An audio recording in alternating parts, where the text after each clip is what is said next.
There was a rundown of this evening's qualifiers. In the first qualifier, number 1, He Shore Good was second, timed in 2:02. 2 Lions in front, made a break and finished 5th, was distanced. 3 Glenview Ronda, qualified free-legged, was the winner, driven by Darren Crow, 2:01 and 4. 4 Stars Above third, 2:02 and 2. 5 Well Let See finished 4th, timed in 2:02 and 2. Fractions in the first qualifier, 30 seconds for the quarter, the half in 1:01, 3/4 in 1:31 and 3, and the mile in 2:01 and 4. Second qualifier, 1 Ziggy, the winner, 2:02 and 4. Number 2, the Midnight Train, made a break and finished 5th, timed in 2:06 and 1. 3 Montague was 3rd, timed in 2:05 and 3. 4 The Bandwagon finished 4th, timed in 2:05 and 3. 5 DJ's Coca-Cola Cowboy was 2nd, timed in 2:03 and 2. Fractions were 30 and 3, 1:02, 1:32 and 3, and the mile 2:02 and 4.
22 minutes to post time, Truro Raceway. 22 minutes to post time.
Good evening, ladies and gentlemen, and welcome to Truro Raceway. The temperature in Truro this evening is 20 degrees Celsius under partly cloudy skies. Tonight's track condition has been rated fast.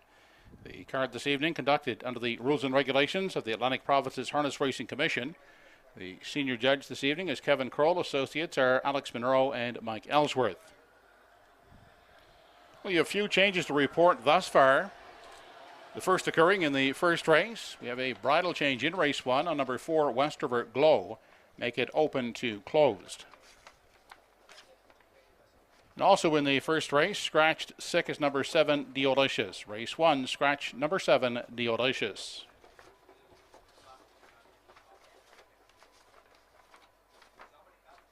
And in the second race, race 2, number 2, Ridin' Like You Stole It, we'll be adding a hood with cups. Those are the only changes to report thus far.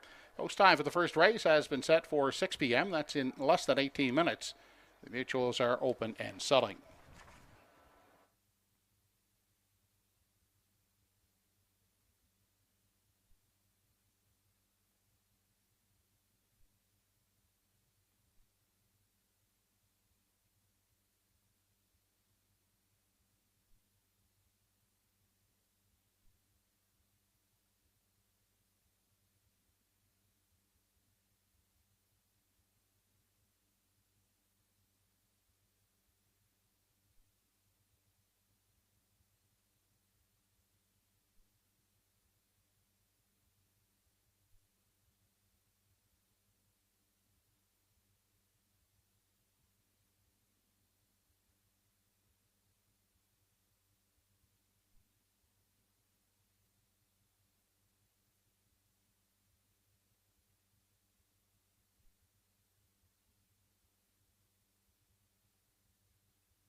Hey, good evening, everyone. Welcome back to a Friday evening of Truro Raceway action. We've got 8 races on tap with you along for the ride once again this week. Shannon Sugar Doyle, based out of London, for Universal Media Studios, based out of Charlottetown, Prince Edward Island. Again, we've got 8 races on tap this evening at Truro Raceway. And you know what? A fine looking group of horses for the feature event up in race number 7. Field of 5 featuring the likes of Good Friday 3, Johnny Walker Deluxe, Horizon Well Did Harry G, who I believe is sitting on a win. He will have to overcome the outside post, but Ernie Laffin, I'm sure, will have him in a good spot throughout there to possibly get the job done in this evening's feature, race number 7. Many of the top horses, of course, are over at Summerside this evening, competing in some Ruby Chapel Memorial elimination heats for the mares. And then, of course, it's the Governor's Plate eliminations for the boys later on tonight at Summerside. Race 11 over at Summerside, Always Be Sweet for trainer Anthony Steinmetz. We'll have Dave Dowling on board competing in Elimination 1 for the Governor's Plate. Their American Risk, that outside post 7, Trites on board for Renison. That's Elimination 1. Though that elimination for the Governor's Plate appears to be much easier than Elimination 2, which will go postward in race number 13 at Summerside this evening. Bet him again. Draws a rail. Trites for Redison in there. Rotten Ronnie, Red Doucette will have that one leaving at a post 3. Batter Up Hanover. Post 6 for Paul Angiel. Very tough, though. That race 13 event, Elimination 2 for the Governor's Plate, very tough to get through that one. So wishing all the Truro competitors participating over at Summerside this evening best of luck there with their nice horses. Vines to Heaven, she's in the Elimination 1 for the Ruby Chapel Memorial. Trites, Renison team up with that one, leaving from post 6. And over into race 9, Elimination 2 for the Ruby Chapel Memorial. Havarti does well, hey, when drawing. Havarti draws another reel over at Summerside. Paul Angiel, of course, on board race 9. Again, Elimination 2 there for the Ruby Chapel Memorial. 12 minutes away from race number 1 of 8 at Truro Raceway. This is a great time of year, you know, to watch the nice horses, the real nice horses, competing for some serious cash. We got the graduate finals tomorrow evening at the Meadowlands, the Big M, right? How about Bulldog Hanover Indigo tomorrow evening for the graduate final for the boys, fresh off a 146 flat world record matching mile last week. It'll be great to see him go. He's so big. He's so powerful. Dexter Dunn will be on board. He loves the power from that animal. And on the mare's side, graduate final, Test of Faith. Finally draws well. She's been beaten a few times in her last few outings, but she's come home very quick. A few weeks ago, she came home in 24 and change, just missing. Amazing, hey? Come home in 24 and change. I mentioned Bulldog Hanover winning in 146 flat at the Meadowlands. There were a pair of horses in there, clocked up miles in 147, came home in 25 and change in the final quarters, did not get checks in there.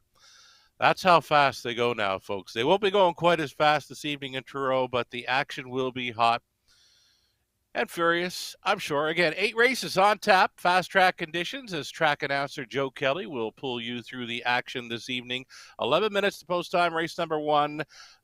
Current favorite here to open things up. It's the 3 Only Devils Left. This would be a full brother to Southside Eddie, who we will see try to repeat in race number 2 this evening. Only Devils Left, of course, a 2-year-old making his second career outing, opens up as a favorite here for the Won't Back Down stable of Nova Scotia. My top selection, I'm going to stick to at the 4 West River Glow. 1 of 2, Claire MacDonald. Trainees in here. She's got the 2-year-old on the inside with Kenny McDonald on board. That being Kraken Sealster, son of Lazarus. Expected to sit maybe 1-4, 4-1. That's what I'm guessing. They put the Blakers on number 4, West River Glow, here in the opener, so I'm expecting that one to show up in the winner's circle. Haley MacDonald owning Mother Claire MacDonald, training and driving for West River Glow. I believe that one breaks her maiden tonight in the opener at Truro. 10 minutes to go. Glad you're with us tonight. I'm happy to be along for the ride again. Sugar Doyle with you on behalf of Universum Media Studios based out of Charlottetown, Prince Edward Island. Best of luck tonight.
Entries are now onto the racetrack for the first race on tonight's program.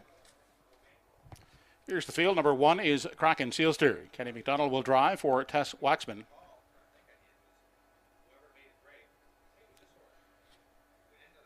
Douglas E. and Douglas R. Polly share ownership of number 2, Brookdale Seb, with Bernard McCollum at the lines.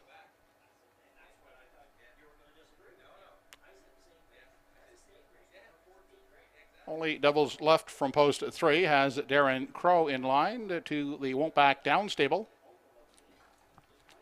Haley McDonald's West River Glow from post 4. Claire McDonald drives.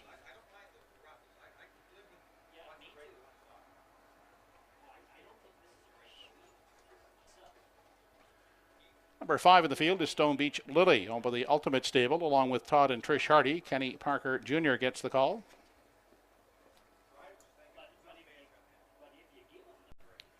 Mark Webby's aboard number 6, Better Dance for Tricia Barsby.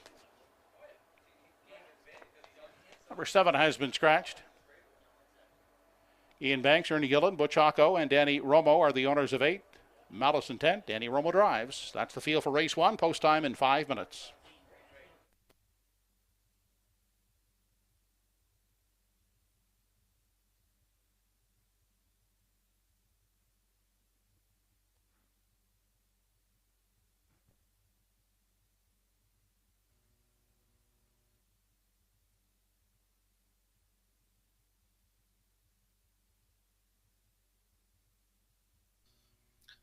There you have it then, a reduced field of 7 here in race number 1 of 8 at Truro Raceway. My top selection, I have to stick to it, but I have to correct myself first. I mentioned 4 West River Glow was going to blinkers. It's actually an open to closed bridle this evening. So just as well, I'm thinking, for West River Glow as she tries to break her maiden here, this 3-year-old daughter of Stonebridge Terror. Tried to do it first up last time out. A beaten favorite in there was going to return around even money. Expect it to go away at about that right now, sitting and steady at even money is the 4 West River Glow. 1 of 2. Claire MacDonald, trainees in here. She'll also send out the 2-year-old Kraken Sealster from the rail. Kenny MacDonald on board that one for the second career outing. That one surprised me last time out to finish second best in the career debut. But tonight, I think, is the night for number 4, West River Glow. Daughter Haley MacDonald owning, and Claire MacDonald, mom, driving and doing the conditioning as well. West River Glow to break the maiden right here at 6-5. My top selection, I'll stick to it.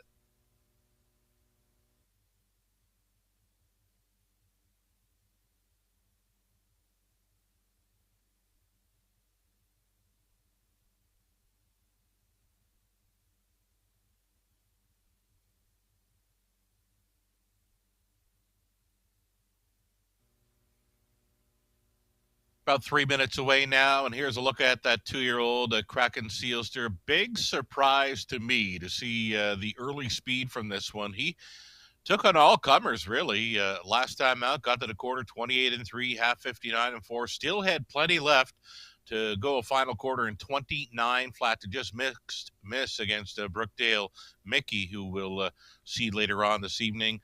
Kraken Sealster, a must play for a top 2 finish in here. I'd be going all over the exactor box of 1 and 4 here. I'm just not sure how they're going to sit. I'm thinking it's going to sit 1-4 or 4-1. I'm going to stick with 4 on top to win it, but you may want to try that exactor box. The Claire MacDonald exactor here in the opener, 1-4 or 4-1.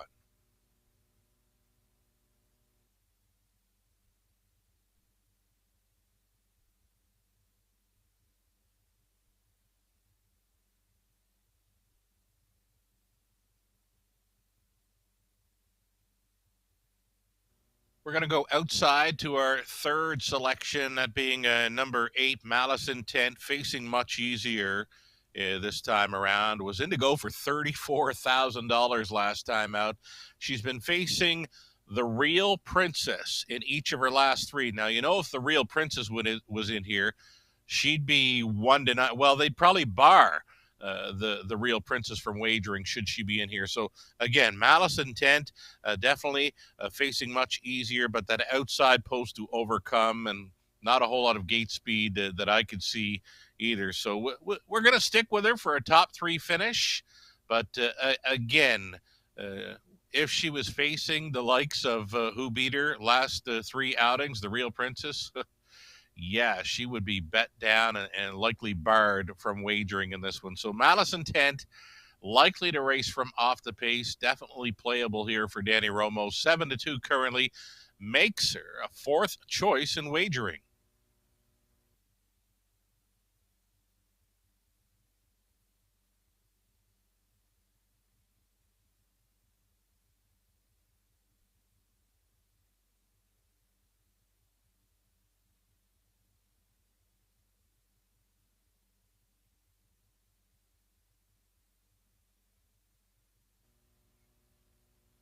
Not a win ticket sold yet. A number 6, a Better Dance.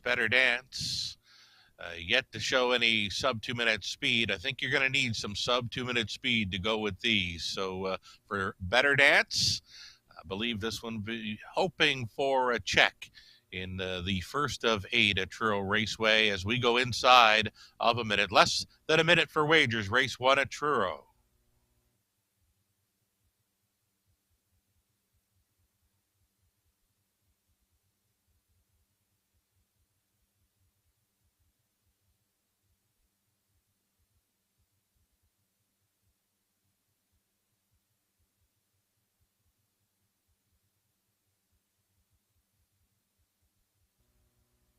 Number 5, Stone Beach Lily did show a pretty good mile last time out, finishing fourth in 1:58 and 3. Ken Parker goes on board for the catch drive. Possibly one to use on the end of your triactor here at 35 to 1.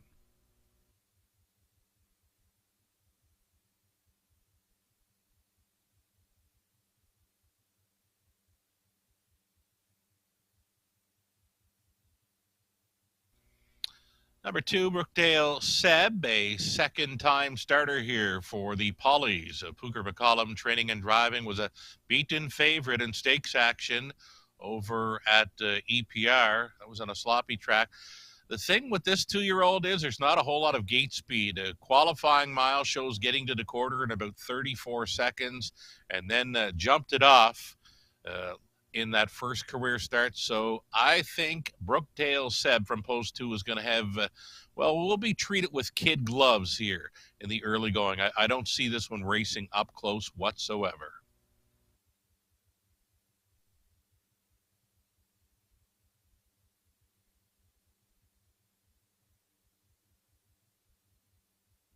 One final look at 3, only Devils left, 5 to 2. Second choice in wagering as the starting gate gets set to call them in. Your final call, and right now the price is so right.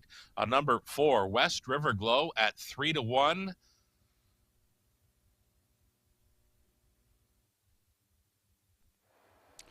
Home Hardware Building Center starting gate moving up into position for the opener. It's post time.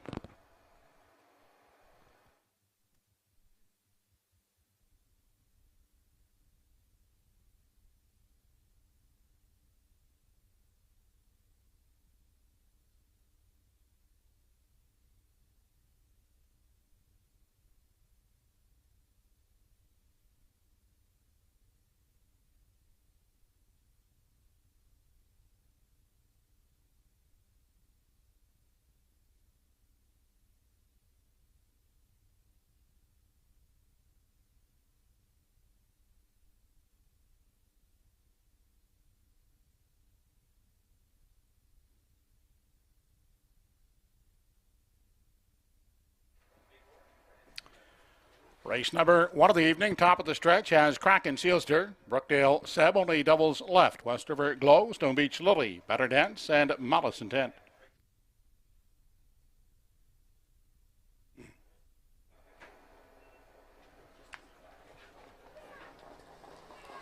They're off and pacing in the opener. Away quickly. That is West River Glow firing off the gate, looking to grab the early lead. From the outside, a Better Dance is leaving smartly.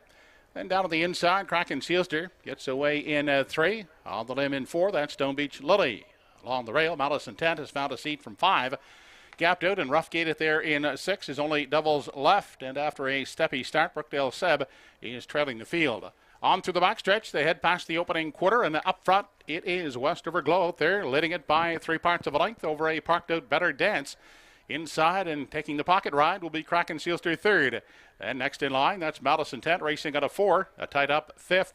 At the rail is Stone Beach Lily. To the outside, there goes only doubles left. Now up on the limb from 6 and back trailing in 7, Brookdale Seb, 29 and 3 was the opening panel. They swing off the turn and travel on through the stretch now as they near the half. Out front, West River Glow continuing to chart the path. A length and a half is the margin on Kraken Sealster. Outside going the long trip, Better Dance is a parked out 3rd. Inside, trapped at the rail is Malice Intent from 4. Now outside with cover in 5 is only doubles left. On the inside, Stone Beach Lily is buried in traffic in 6th. Off the rail from 7 goes Brookdale Seb. onto the backside for the final time. The half reached in 1:01 and 2/5 seconds on their way to 3/4. And West River Glow shows the way. A length and a half still on Kraken Sealster. Living on the outside is Better Dance third. Now stepping 3 high from 4 is Only Devils Left. Along the inside, Malice Intent will need room from 5. They head past the 3/4 and on to the 7/8. It's West River Glow still in control, opening by 2. Kraken Sealster still second. Inside now emerging third is Malice Intent. They were past 3/4 in 1:33 and 1, an eighth to come. And opening up, West River Glow on the front end is out there by 3 with less than an eighth to come. Kraken Sealster is still second. Inside a third, Malice Intent. On through the lane, West River Glow will win the opener. Kraken Sealster to finish second and third. That is Malice Intent. The mile in 2:02 and 1/5.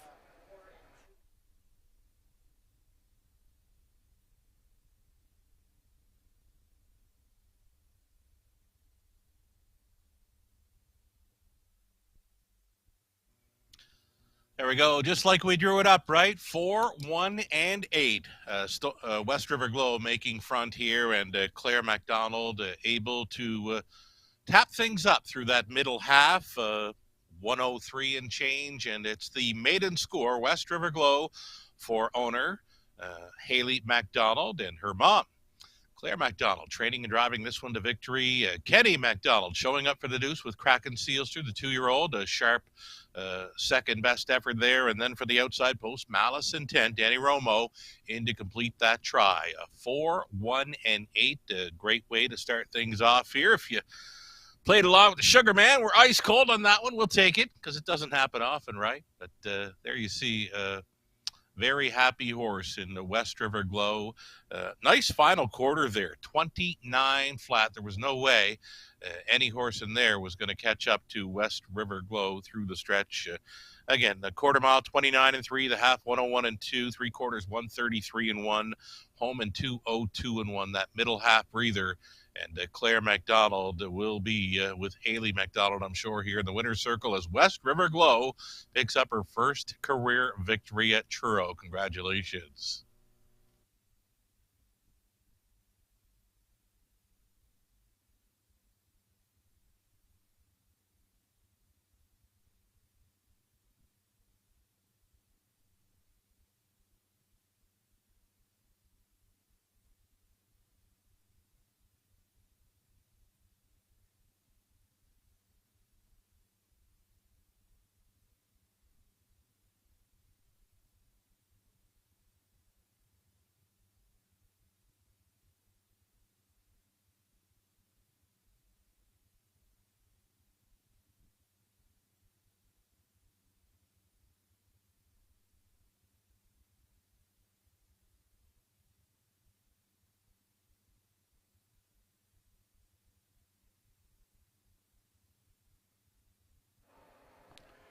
Well, back in victory lane, the first race winner, number 4, West River Glow, 3-year-old Bay filly by Stonebridge Terror. With the drop-off dam, West River Rosie, owned by Haley MacDonald of Stratford PEI, trained and driven by Claire MacDonald. West River Glow picking up a maiden mark of 2:02 and 1/5.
Race 1 is official. 1 Kraken Sealster second, 2 Brookdale Seb fifth, 3 Only Devils Left was seventh, 4 Westover Glow the winner, 5 Stone Beach Lily fourth, 6 Better Dance sixth, 7 was scratched, 8 Madison 10 third.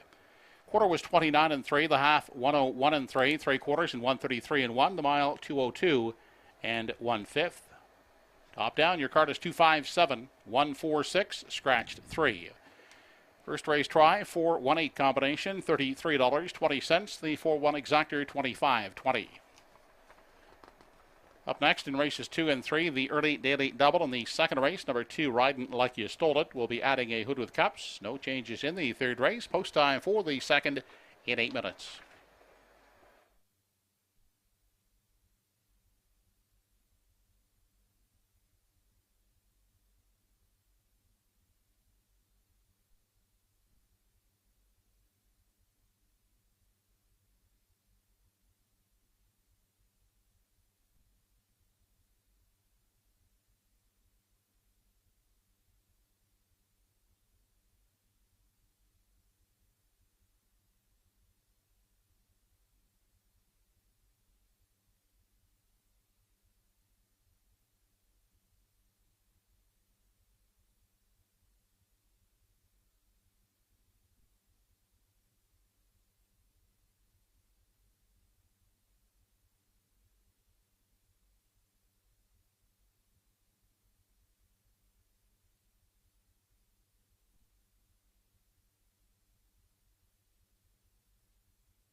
Now on parade is the field for race 2.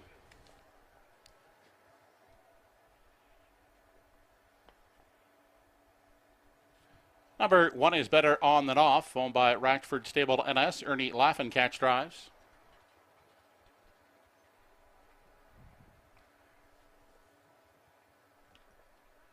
Mark Webby will drive Riding Like You Stole It from post 2, owned by Wayne Webby.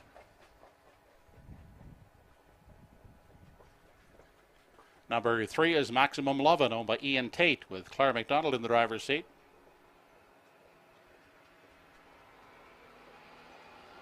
Henry Smallwood in charge of 4, Jack Flashes of Gas, owned by Cyril Harvey.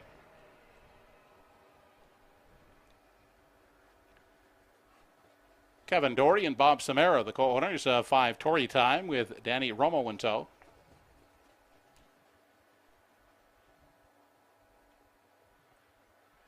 Darren Crow will accompany Southside Eddie from post 6. Owners are Diane and Brian Livingstone. That's the field for race 2 with post time in 5 minutes.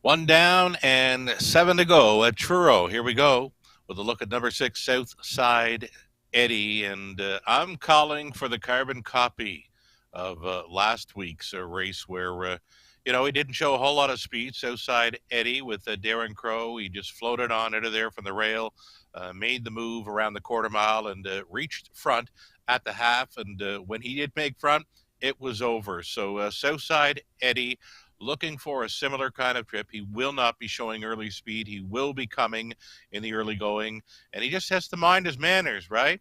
He comes off that lifetime best, 155 and 2, and he could probably do that again tonight and do it under wraps. Right now, he's 3 to 5, and I'm expecting likely to go off at about 1 to 5, if not 1 to 9. He is much the best here on paper. As mentioned, he just has to mind his manners.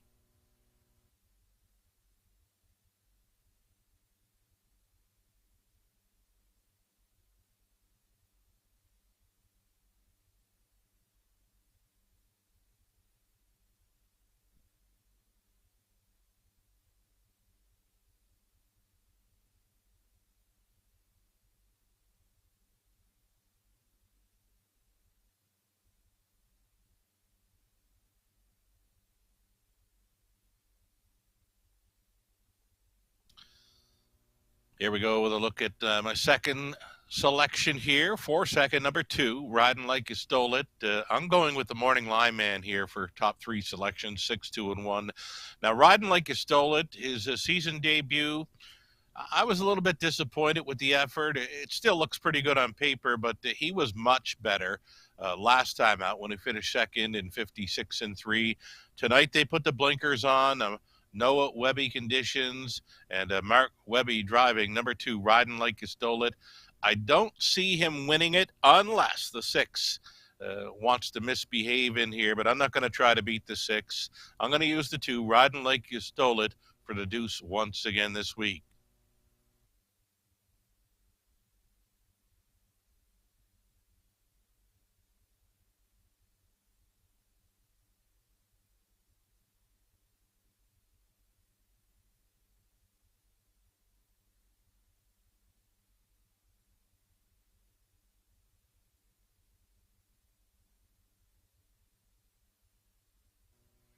And here's a look at 1, Better On Than Off. I love the direction this Better's Delight colt is going.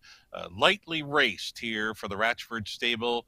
Showed 58 and 1 over Truro back on June 24th.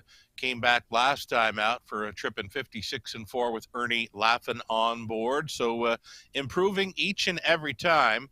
Ernie stays on the drive, gets that rail to work with. He will be sitting up close, I would expect. 6, 2, and 1. My top 3 in the betting public are all over those 3 as well.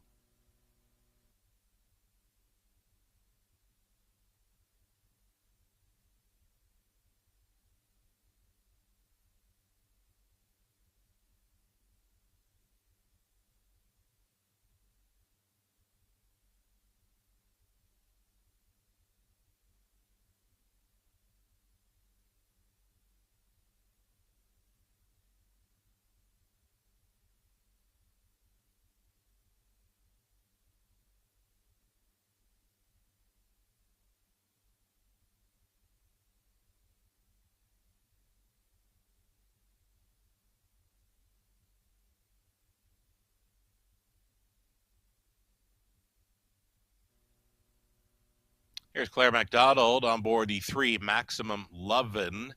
Goes out for owner Ian Tate. Claire takes the opener. I don't think she can take race number 2, but one to think about on the end of your triactor here.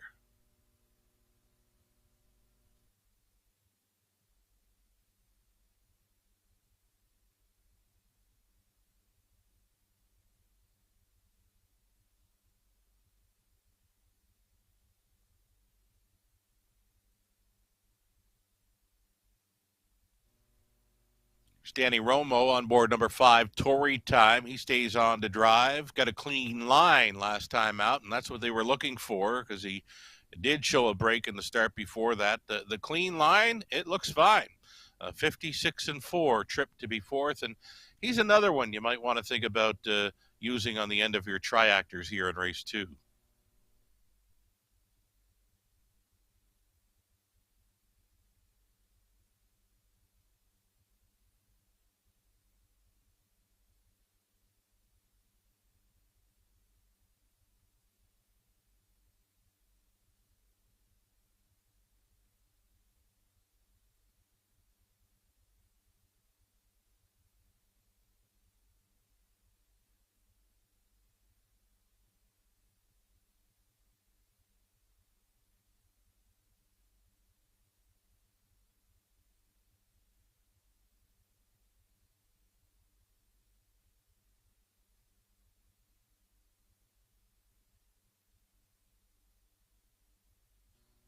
It appears the starting gate is rolling into position here for race number 2. A reminder, the pick 5 play begins in race number 3. Before we get to it, though, Joe Kelly has the race call for race 2 at Truro.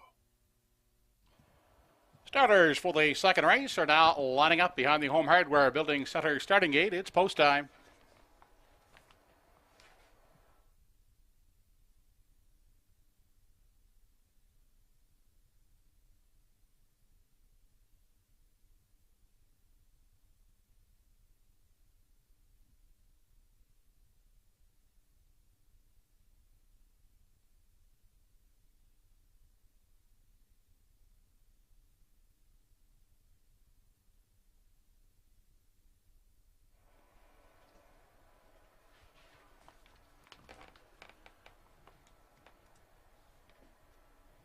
6 starters behind the gate for the second race. Better on than off. Riding like you stole it. Maximum Lovin'. Jack Flash is a gas. Tory Time and Southside Eddie.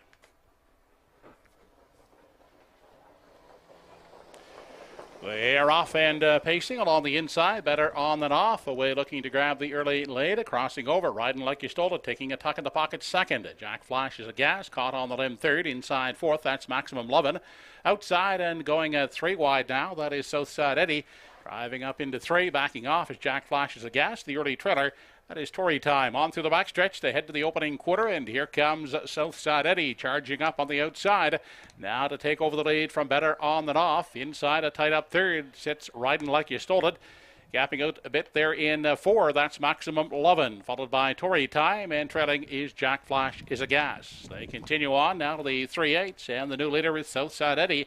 Widening that lead now to some 3-4 open lengths as they round the top turn.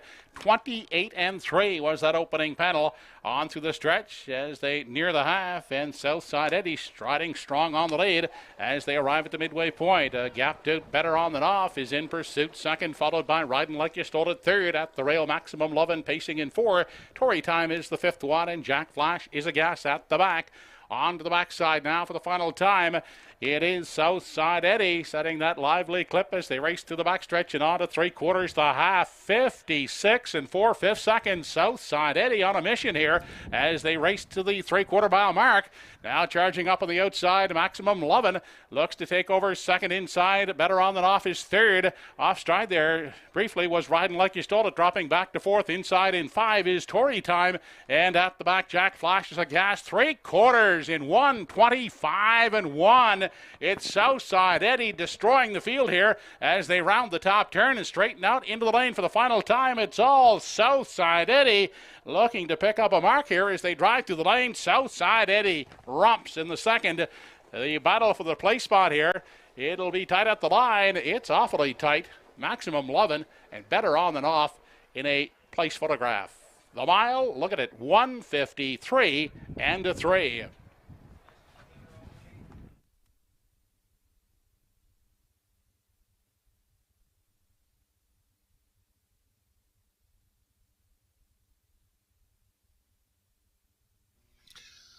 Impressive and romping indeed. The only race in there was for second. It got close between 3, Maximum Lovin', and the one Better On Than Off. No doubt about this winner. Impressive again. Southside Eddie was looking for a mark, and he found it. 1:53-3, and did it so easy. Again, the only race here was for place. May have been clear getting up for the deuce with Maximum Lovin'. The one Better On Than Off was in that place photo. Southside Eddie, floated on out of there. And when the dust settled, he was on top going by the quarter in 28-3, down to the half in 56-4, and they could not keep up. 3/4 teamed and beamed in 1:25-1. And again, Southside Eddie, he was looking for a mark. And indeed, he found a big one. 1:53-3, and we for sure haven't seen his best just yet. Southside Eddie, happy and feeling good on his way back for another winner's circle photo at Truro. Judges have an inquiry underway here in the second race. They're looking at the break by number 2, Riding Like You Stole It, near the 3/4. Hold on to all tickets here in race 2. Inquiry underway.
Now back in victory lane is the second race winner, number 6, Outside Eddie. A 3-year-old brown colt by Better Than Cheddar. Out of the Jeremy's Jet Dam, Ainsley Noel.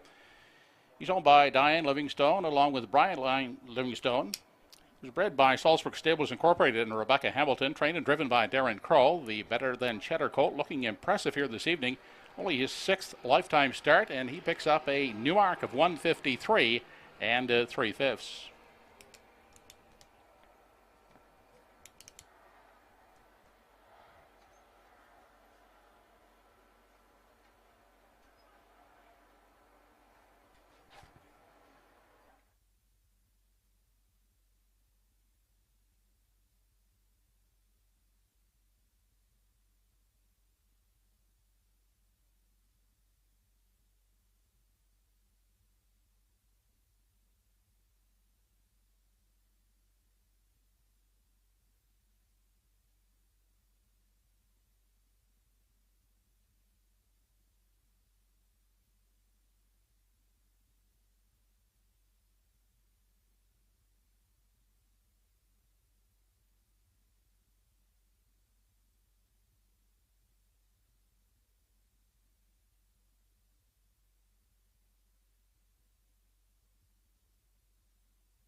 As a result of the inquiry here in the second race, judges have determined that 2, Riding Like You Stole It, caused his own issues past the 3/4 by striking the wheel of number 1, Better On Than Off, knocking the 2 off stride.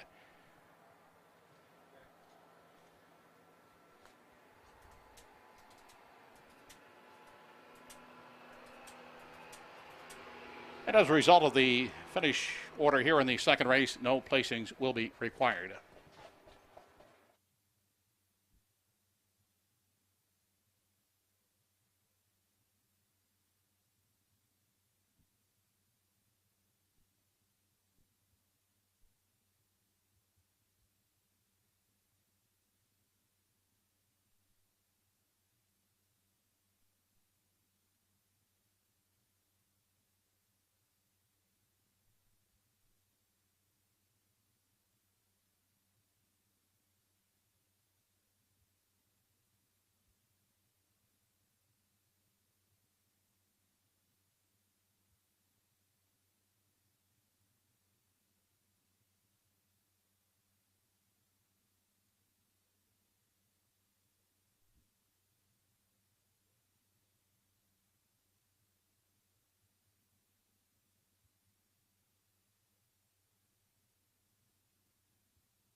Here's how they finished in race 2. Number 1, Better On Than Off, 3rd. 2, Riding Like You Stole It, 5th.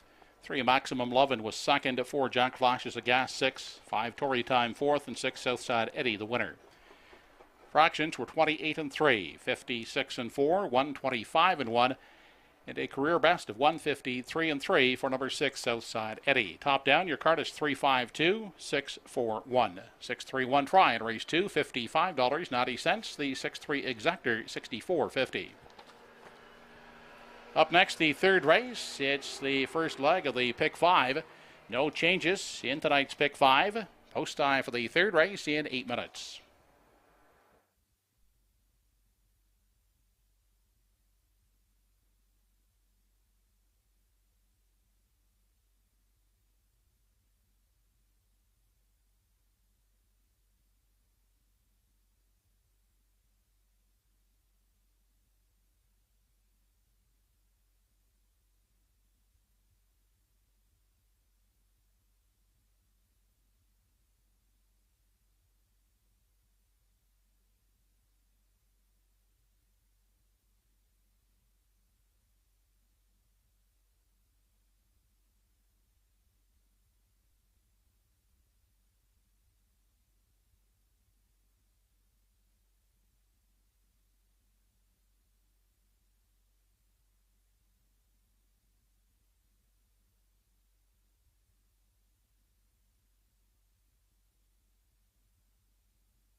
Now on parade is the field for race 3.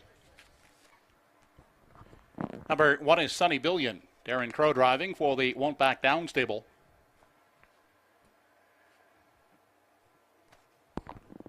From post 2 is Time Old Charmer, owned by Paisley McCollum, with Bernard McCollum in the driver's seat.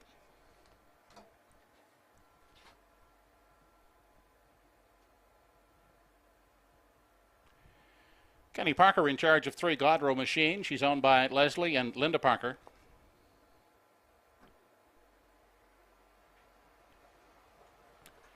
Zachary and Helen Landry, along with Chuck O'Connor, the owners. Greg Monroe will drive number 4, Don't Stand in My Way.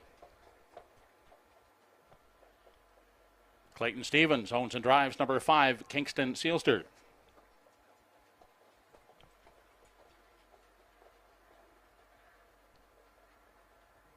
From post 6 is Gary Cave's I'm a Miracle, with Claire McDonald catch driving.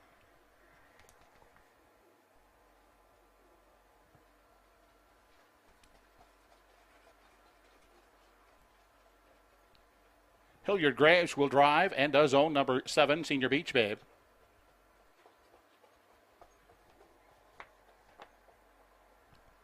And for the outside post 8, Pride of Paradise has Cyril Harvey driving. Cyril is the co-owner along with Robbie Smallwood. Post time for the 3rd race in 3 minutes.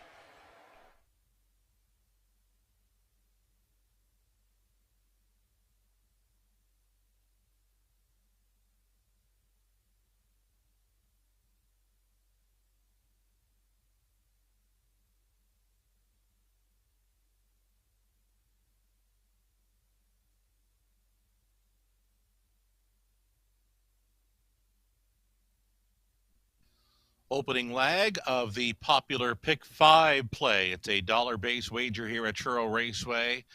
Picking the winners. Races 3, 4, 5, 6, and 7 again for this popular Pick 5 play. My top selection here, number 3, Godrow Machine. Finds a better spot. Gets an improved post this week.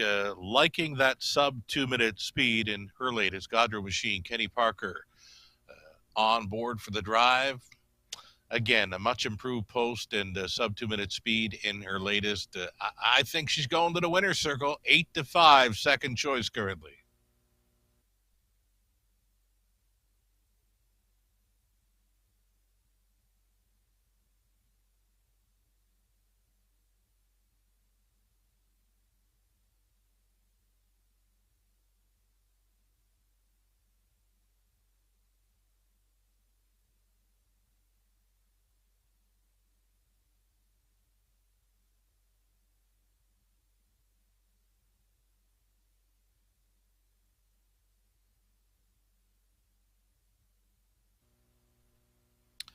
Two minutes now, 2 minutes wagering time on race 3 to start the Pick 5 play. I'm going to go to the longest shot on the board currently for my second best selection, number 2, Time Out Charmer. Yet to hit the top 3 this season, but this may be the spot. There's a lot of them in here that don't like to hit the board. There's a lot of them that don't like to win. 6 of 8 starters in here yet to win in 2022. I think we've got the winner in number 3, Godrow Machine. And right now at 9-5, we need some value in behind, and we'll get it with number 2, Time Out Charmer. He just has to bring forth one of his A games in race 3.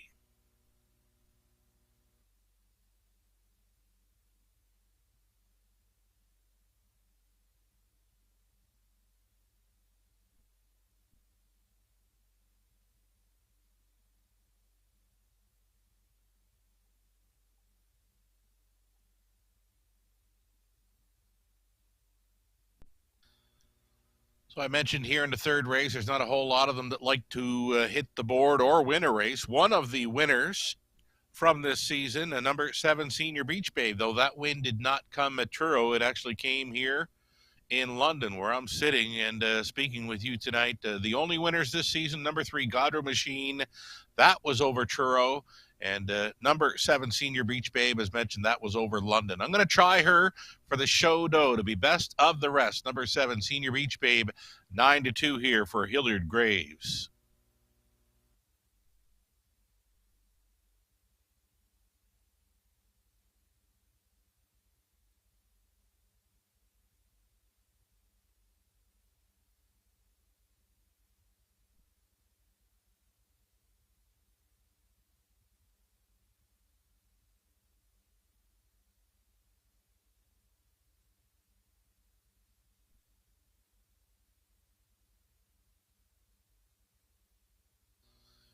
Still some time here as we're getting close. We're getting a look at another long shot here, number 5, Kingston Sealster. I'm not going to include that one in any of my exactor, triactor tickets here.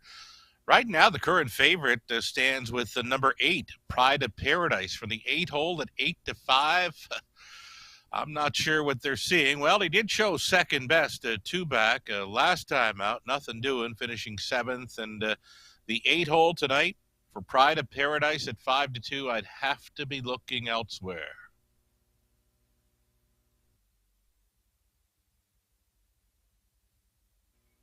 There he is, the number 8 Pride of Paradise. Right now a co-favorite at 5-2. I'm leaning towards 3 Godro Machine as the better option, as the starter is looking for the lineup here in the third. Again, opening leg of the pick 5.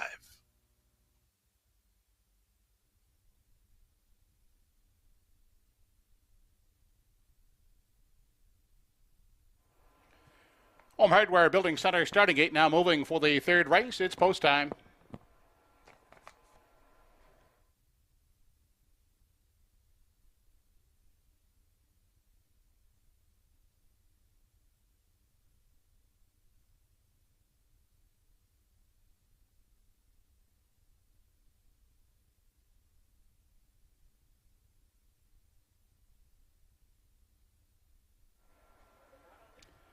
Race 3, top of the stretch. Sunny Billion, Time Old Charmer, Godrow Machine, Don't Stand in My Way. Kingston Sealster, I'm a Miracle, Senior Beach Babe, and Pride of Paradise.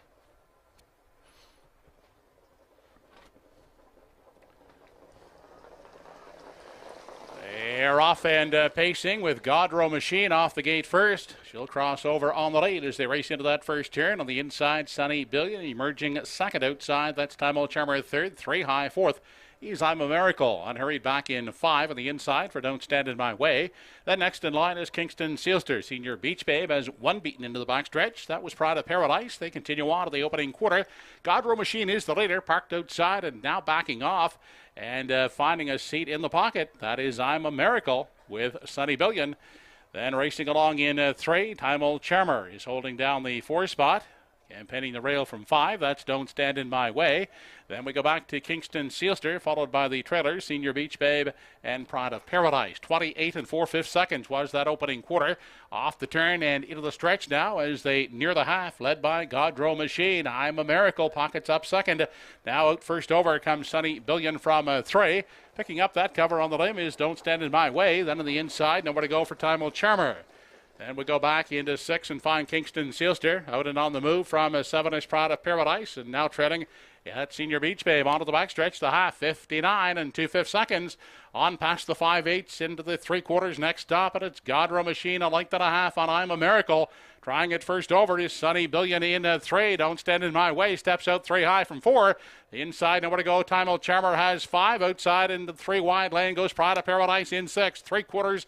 They've reached with Godrow Machine out there by a length and a half. Closing in is Don't Stand in My Way second.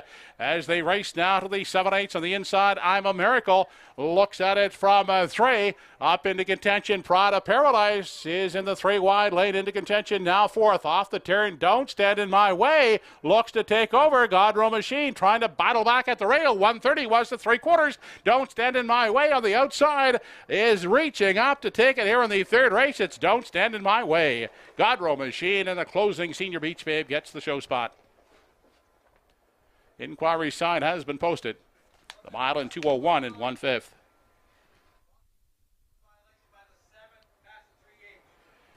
The inquiry looking at the 7 Senior Beach Babe for a possible pylon violation past the 7/8. Correction, past the 3/8. There you have it. Upset was on for number 4, Don't Stand in My Way. Is that for Charles O'Connor, Zach and Helen Landry on the ownership line with O'Connor training. Greg Monroe on board for this victory. Gets up in that final quarter surge with Don't Stand in My Way, the 11-year-old son of Don't Get in My Way, for the 23rd career win. First on the season. He's been camera shy in 2022, but he's going to get his picture taken right now. For the connections of O'Connor and the Landrys, as mentioned, Greg Monroe on board for the victory. Second best was the favorite, Godrow Machine, who did all the work. still get paid for second. And in for three was a number 7 Senior Beach Babe. That one came from last for Hilliard Graves. A 4, 3, and 7, top 3. And it's unofficial. Again, they're going to bring back the 4. Don't stand in my way.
Now back in front of us is the third race winner, number 4, Don't Stand in My Way, 11-year-old gelding by Don't Get in My Way. Owned by Chuck O'Connor along with Zachary and Helen Landry, trained by Chuck and driven by Greg Monroe. Don't Stand in My Way in 2:01 and 1/5.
As a result of the third race inquiry, the judges have determined that 7 Senior Beach Babe did go inside of 3 consecutive pylons near the 3/8. Therefore, Senior Beach Babe finished third, placed 8th for that pylon violation near the 3/8. The one Sunny Billion finished 4th, will be placed 3rd.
Here is the official third race rundown. Number 1 Sunny Billion finished 4th, placed 3rd. 2-time Old Charmer finished 6th, placed 5th.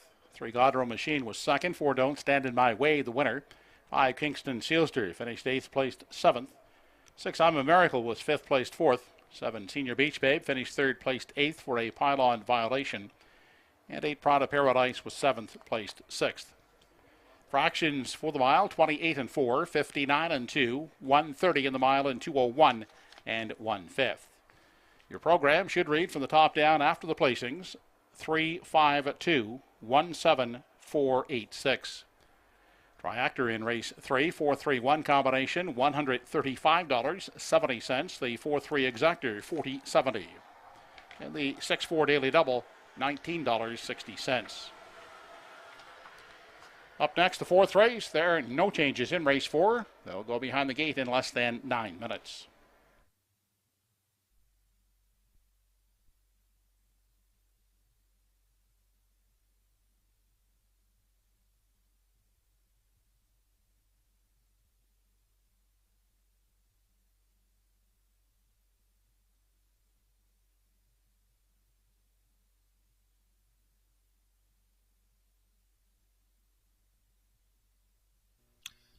So that's 3 down and 5 more to go at the Truro. And I'm going to go back to race number 2 now for a moment, getting word from a friend of the show, and Scott Green.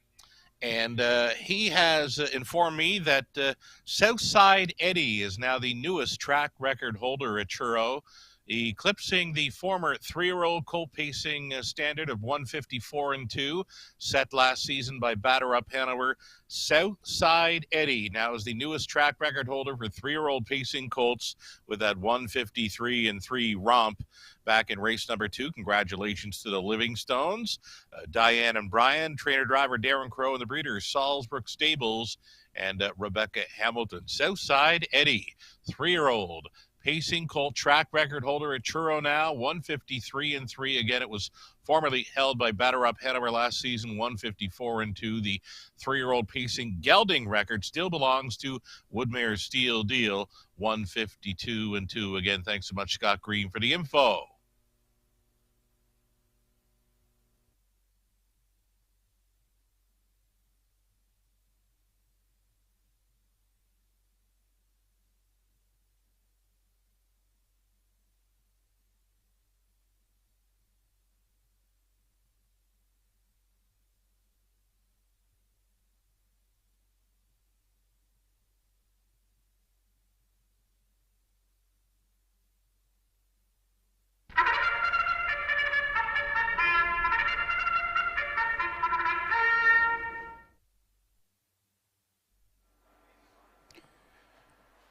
Now on the track and parading are the entries in the fourth race.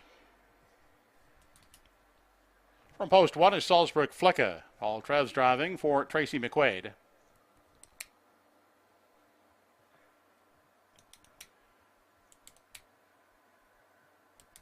The Pollies, Doug Jr. and Sr. are the owners of 2 Brookdale Gym, Bernard McCollum in tow. From post 3, Lucy with Diamonds has Henry Smallwood driving for Cyril Harvey.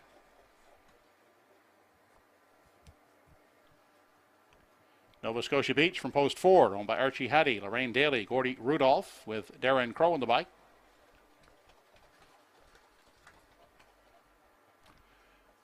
Greg Monroe gets the call this evening on 5 Arts Lake for David and Diane Settle.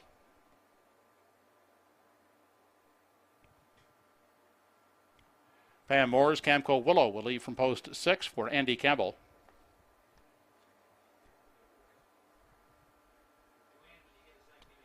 Ernie Laughlin sits behind the 7 Go With It, owned by Gordy McCabe.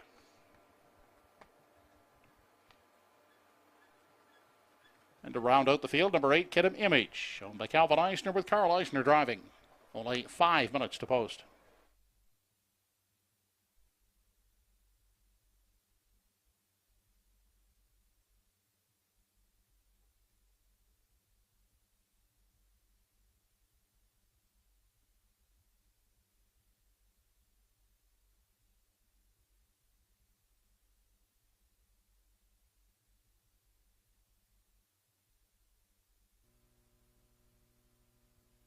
Inside of 5 minutes now on race number 4 over at Truro. Going to go to number 2, Brookdale Jim. My top selection in this one. Roughed up in each of his last 2 starts. If he gets any kind of trip at all in here, a better one, just a better trip this time around, he should be the one to beat. We're going to put him on top. Number 2, Brookdale Jim right now, sitting at 6-1 as a second choice.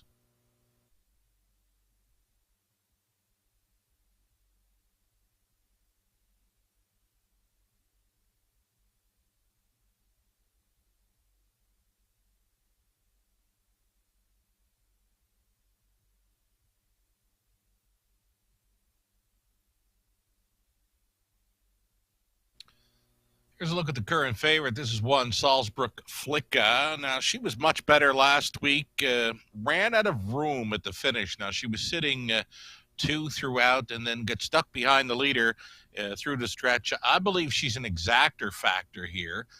I could see her taking some action here. I do not know why she's taking 1-9 action here. She's been double-digit odds in each of her last 4 outings dating back to December of 2021. The Salzburg Flicka, definitely one to consider, but not, I repeat, not at 1-9.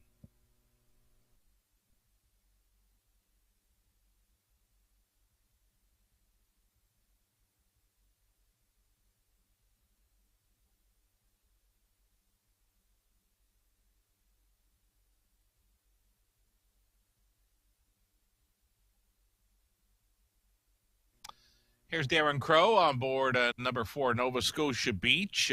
Beaten favorite there last time out. He got stung to the opening quarter. That quarter was 28 seconds flat, and that seemed to take the fizzle from Nova Scotia Beach. I believe he can go with these. He's just another one that could use a better trip this evening. Number 4, Nova Scotia Beach. The price is right. 4-1 for Darren Crow.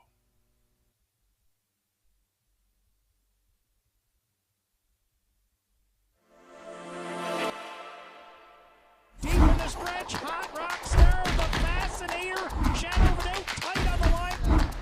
Got count there, big stop there from Williams, wrapped around here and scores. Here comes Mystifying! Mystifying got up the time.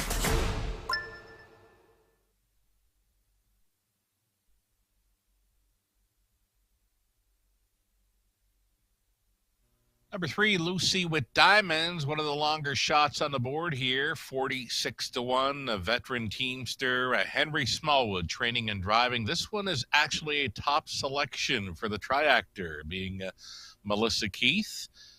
Does show a 59-4 mile in her latest.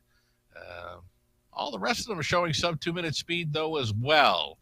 Lucy with Diamonds would not be a big surprise if she got the job done. The biggest surprise would be her win price, right? Because right now it would be over $90, now over $80 if she would get the job done. Again, this is a top selection for the triactor, Melissa Key. Still time, just over a minute here on race number 4.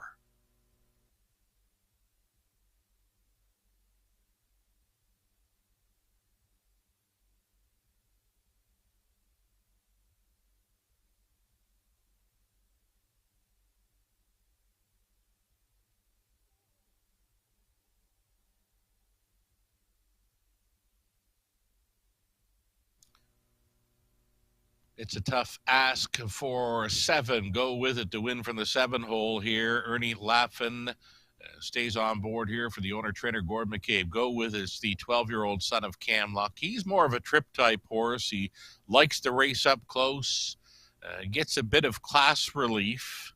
But, yeah, from post 7, it's an uphill climb, I believe. 18-1 right now for Go with it. I'll wait for another week when he draws inside.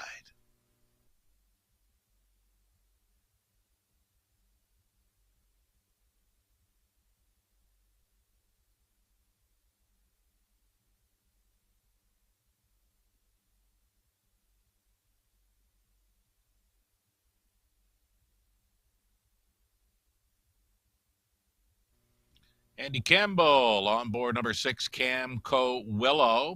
Winner with broken equipment there last time out. Was a heavy favorite in there. And another one that I kind of like. But you know what? I'd like Camco Willow a whole lot more if she was leaving from an inside post. It gets much tougher this time for Camco Willow from post 6. But Andy Campbell, 27-1. I could get behind for a piece of the triactor action here.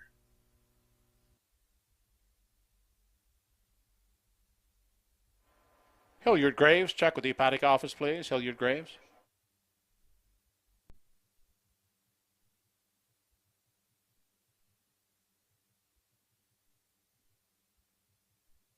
Getting close now. Final call for all wagers at Truro Raceway for race number 4.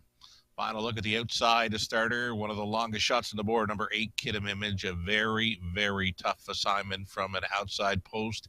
There is still time to wager on the 4th at Truro. You'd have to hurry.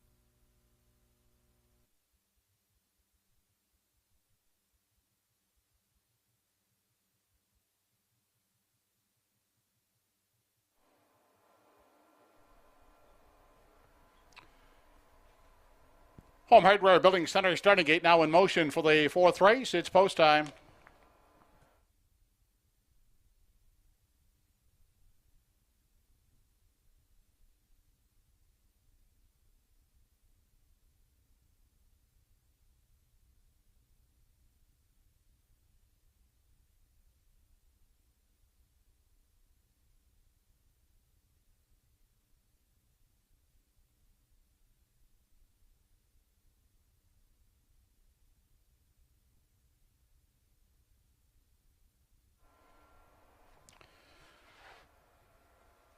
Fourth race on the evening has Salzburg Flicka, Brookdale Jim, Lucy with Diamonds, Nova Scotia Beach, Art Sleek, Camco Willow, Go With It, and Kidam Image.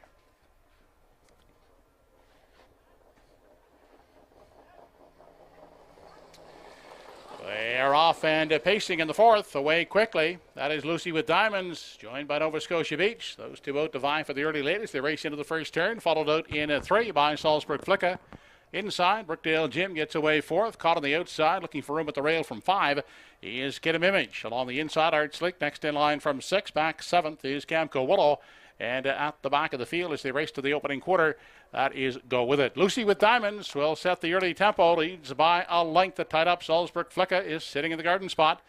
Then next in line, we find at Nova Scotia Beach from 3. Caught outside and going the long overland trip is Kidam Image from 4. 5th along the inside. That is Brookdale Jim. Then Art Sleek peeks to the outside from 6, followed by Camco Willow in 7, and back trailing is Go With It 8. 28-3 was the opening quarter. On through the stretch now as they approach the half. They're led by Lucy with Diamonds.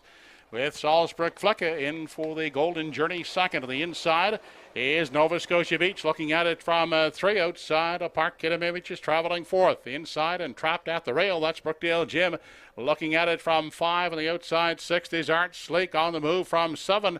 To the outer tier goes Camco Willow, and at the back is Go With It onto the backside. Final time, the half 59 seconds flat on their way to 3/4, and they're all in pursuit of Lucy with Diamonds. Up and out of the pocket goes Salzburg Flicka.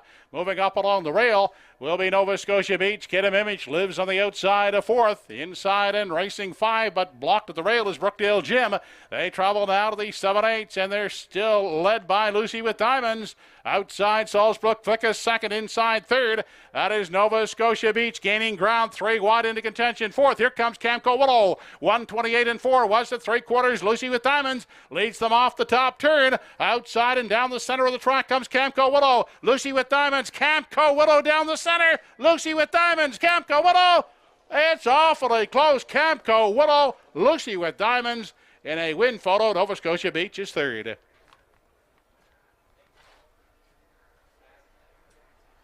A mile in 1:59 and 3/5.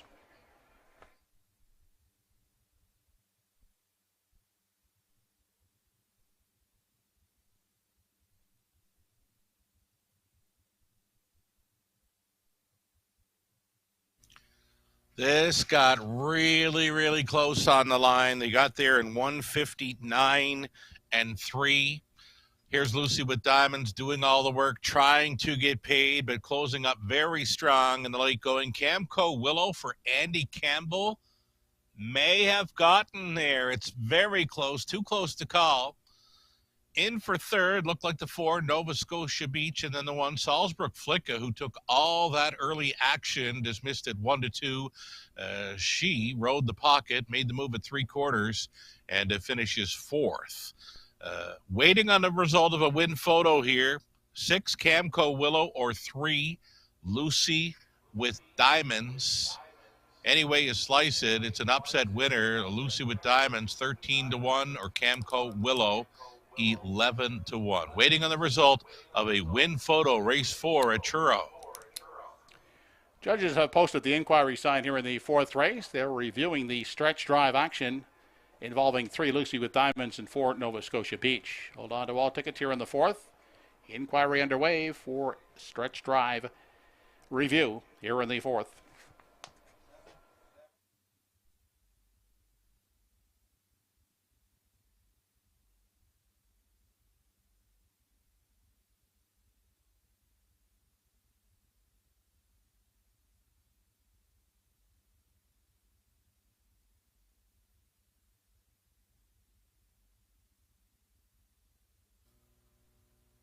Looks like they're going to parade back 6. Camco Willow at 11-1, parading back to 6.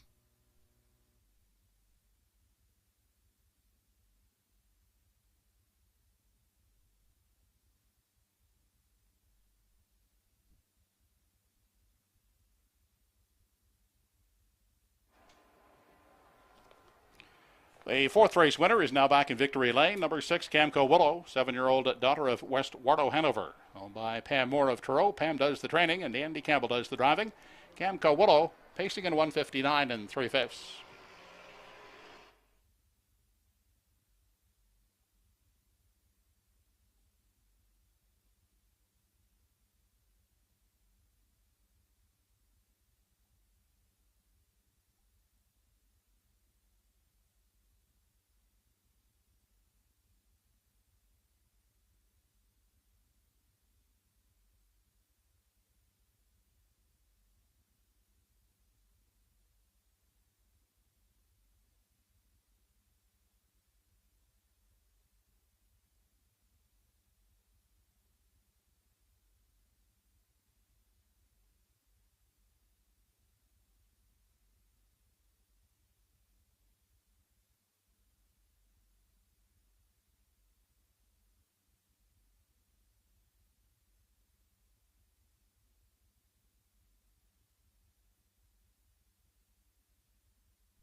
As a result of the inquiry here in the fourth race, there will be a placing. Number 3, Lucy with Diamonds, did cause stretch drive interference by closing off the passing lane to number 4, Nova Scotia Beach.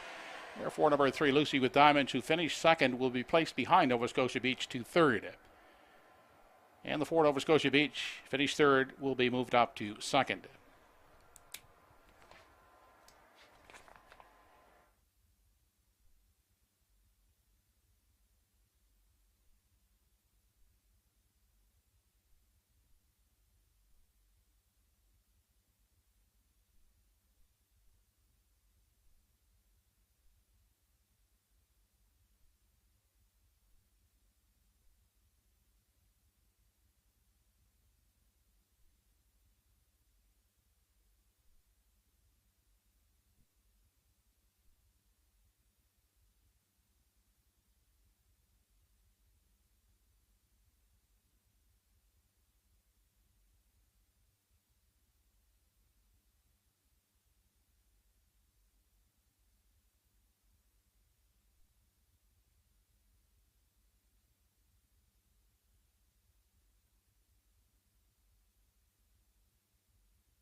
Here is the official result of the fourth race. Number 1, Salzburg Flicka was fourth. 2, Brookdale Jim finished fifth. 3, Lucy with Diamonds finished second, placed third for stretch drive interference. 4, Nova Scotia Beach finished third, placed second. 5, Art Sleek was eighth. 6, Camco Willow the winner. 7, Go With It 7, 8, Kidam Image finished sixth. Fractions were 28 and 3, 59, 128 and 4, the mile in 159. And 3/5. From the top, after the placings, 4-5-3, 2-8, 1-7-6. Fourth race try, paid in the 6-4 all combinations, 58.60. The 6-4 exactors, 76.30. Upcoming in the fifth race, no changes to report in race 5 with 9 minutes to post.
Now on parade are the 5th race starters. What Can You Say from post 1 has Andy Campbell at the lines for owner Pam Moore.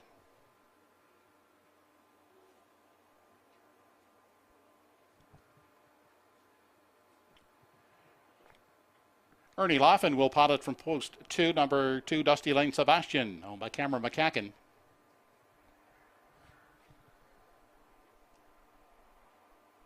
Ron Garland, Dave and Craig Carey share ownership of 3, Lady in Paradise, with Greg Monroe at the lines.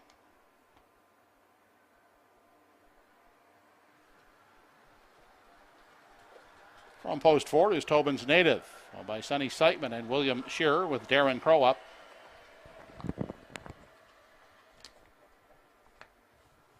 Toby McDonald will drive number 5, Reggie's Game. He's owned by Donna Wilson.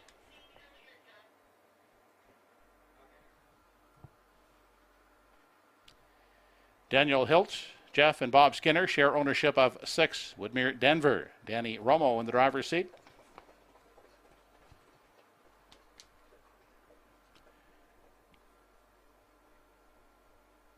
And Evan Wilson owns and drives number 7, Big Engine. That's the field for the 5th. 5 minutes to post.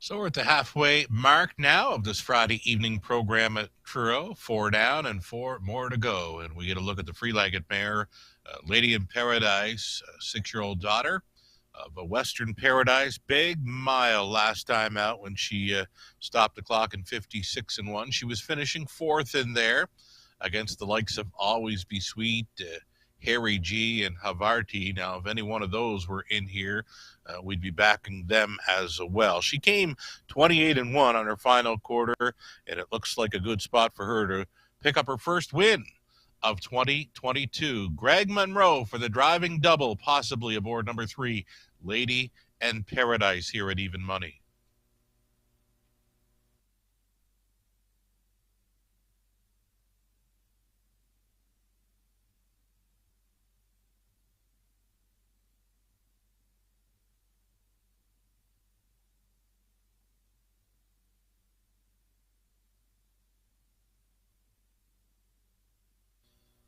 Here's number 2, Dusty Lane Sebastian. You're not going to get a big price on this horse often. Right now, you're getting 11-1, so he could go away as one of the longer shots in here. When he behaves, I think he can race with anything in here. I believe he's a must-play every time. He just got discombobulated last time out, took every chance away. But more than capable of going with these and many more around Truro. Dusty Lane Sebastian, he just has to mind his manners here, and right now the price is so right at 11-1.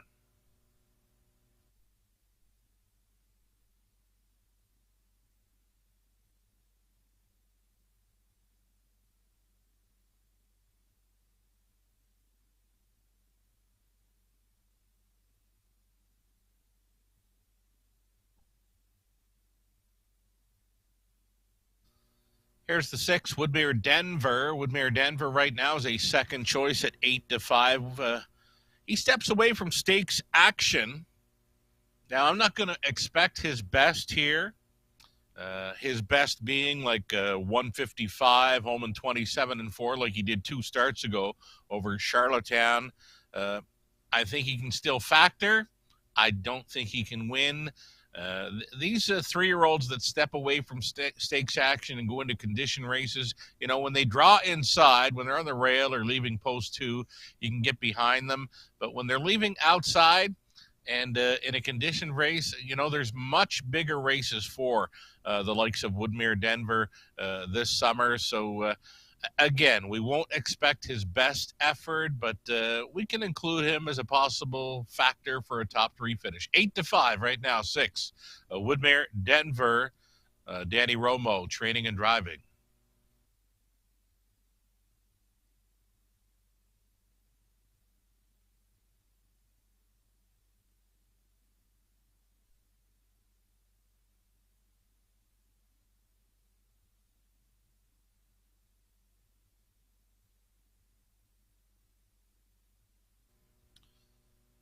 Here's the one. What can you say at 45-1? Now, 2-minute speed seems to wrap this one up. He does show a couple of miles, 159 and 1. Andy Campbell gets along with him fine.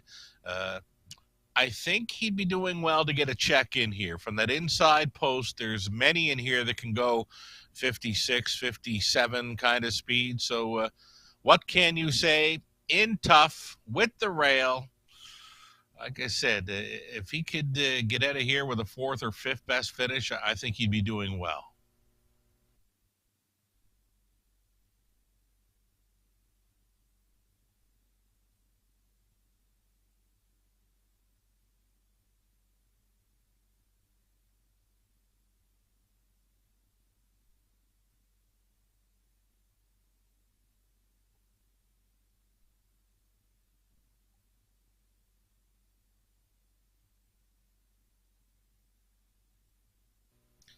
Number 5, Reggie's Game, not a ticket sold for a win price anyway. Toby McDonald on board. It gets real tough for Reggie's Game in here. His quickest mile clocked up thus far on the season, 158 and 4. And as mentioned, there's many in here can go 56, 57, and 58. So for Reggie's Game, another one that would be very happy to get a check in here.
Starting gate moving into position here. Joe Kelly with the call of race number 5 at Truro. Number 6, Woodmere, Denver. 6-5 fave status as he steps away from stakes action.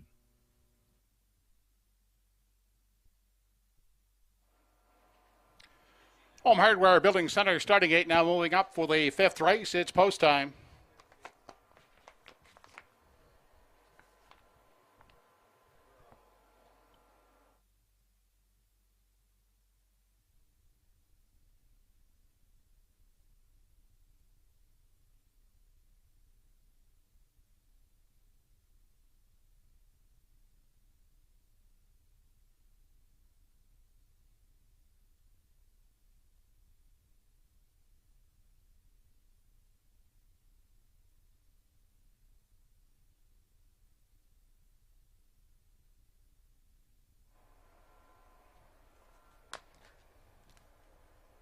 Race number 5 on the program has What Can You Say? Dusty Lane Sebastian, Lady in Paradise, Tobin's Native, Reggie's Game, Woodmere Denver, and Big Engine.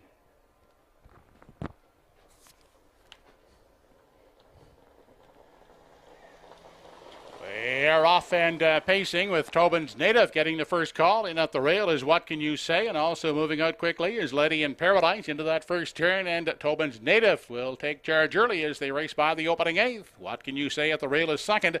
Caught out there 3 high third.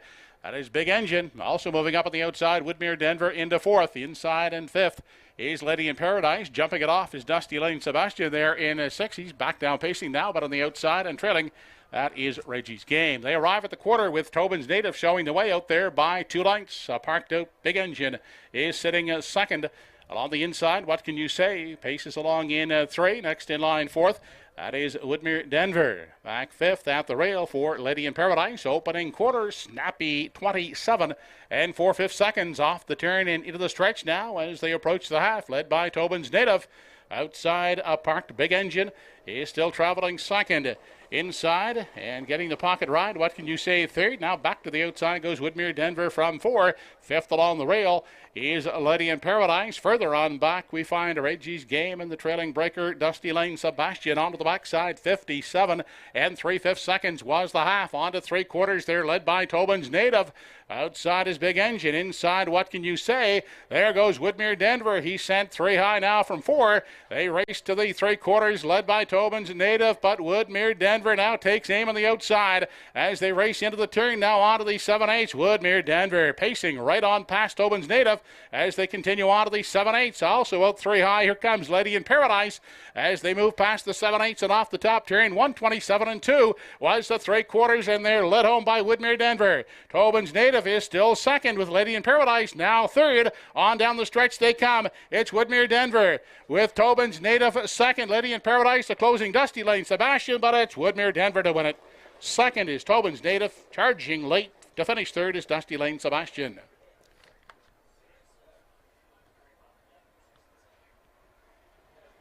Mott in 157 and 1/5.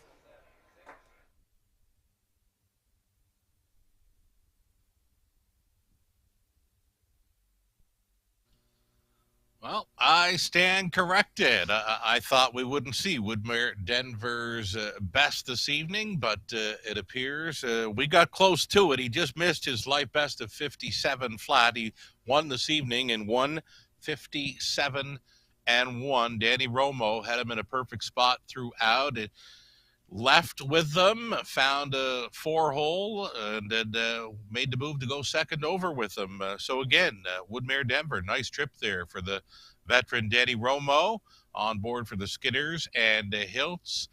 Sticking around for a second was Tobin's Native, and how about that trip with number 2, Dusty Lane Sebastian? Made the break in the early going, and he closed up sharply to nip Lady in Paradise for the show dough. So again, it's going to be Woodmere Denver coming back for a winner's circle photo with Danny Romo training and driving this one to his 6th career win. Already 3 victories on the season from 7 outings. Woodmere Denver, again, just missing his mark, taken as a 2-year-old in 157 flat over Charlottetown. Tonight it's 157 and 1. Woodmere Denver, a 6-4-2. Top 3, and that would be unofficial.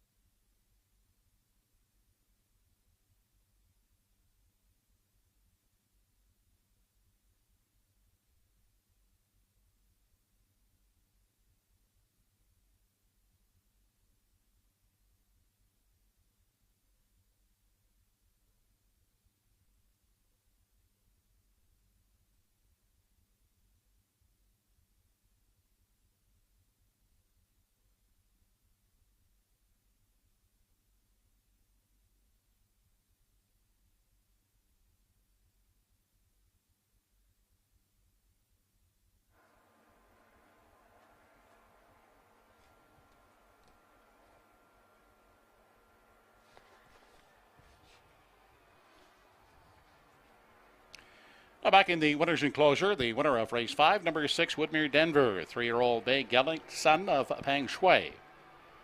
The modern art dam. A little Easter magic on by Jeff and Bob Skinner, along with Daniel Hiltz, trained and driven by Danny Romo. Woodmere Denver pacing the mile in 157 and 1/5.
Race 5 is official.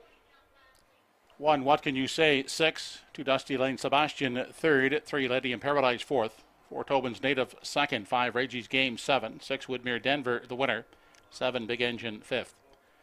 Quarter in 27 and 4, the half 57 and 3, 3 quarters in 127 and 2, and the mile in 157 and 1/5. Top down, your card should read 6342715. 642 try in race 5, $34.80. 64 exactor, $28 even. Up next, race 6. There are no changes. Post time in 9 minutes.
Eight minutes to post time. Upcoming sixth race at Truro Raceway. At this time, it's birthday wishes to Mr. Wayne McRae. Wayne McRae celebrating a birthday. Happy birthday, Wayne, from all your friends at Truro Raceway.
Sixth race entries are now on parade.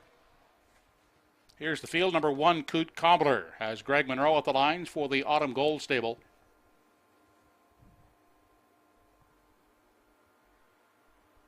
Brody Ellis holds the papers on 2, Electra Express, with Jeff Ellis in the bike.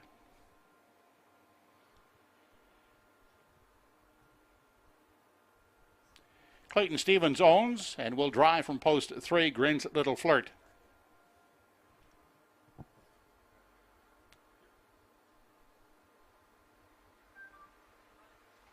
Ernie Laffin is in charge of Fifth Estate from post 4, owned by Michelle Patrickin.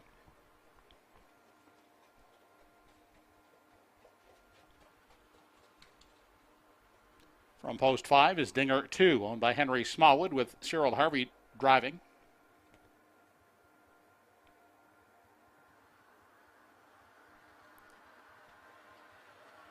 Carl Eisner has the drive this evening on 6, Lobel Bruiser, owned by Kerry and Lois Saunders. From post 7 is Crafty Example, owned by Mona Legg and driven by Darren Crow.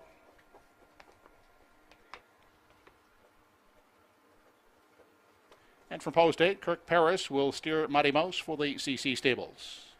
Post time for race 6 in less than 5 minutes.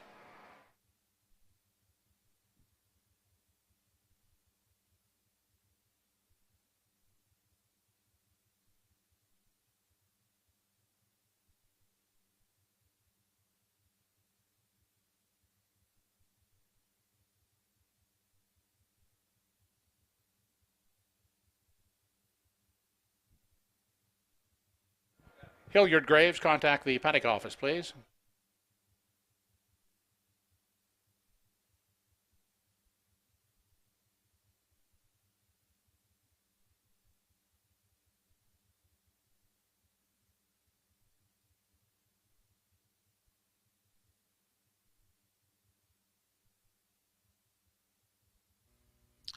There we go. That's a 4. Fifth Estate. That's my top selection here. Ernie laughing on board. Fifth Estate. He coming off likely his best mile effort, finishing second best in 158 flat in his latest. So he's going in the right direction. Hey, if he can repeat that kind of effort again tonight, he'll be able to handle these. And number 4, Fifth Estate, chasing after this one as a value play, 6-1 currently. Again, all he has to do is find that 158 flat speed he showed last time out, and he can handle these.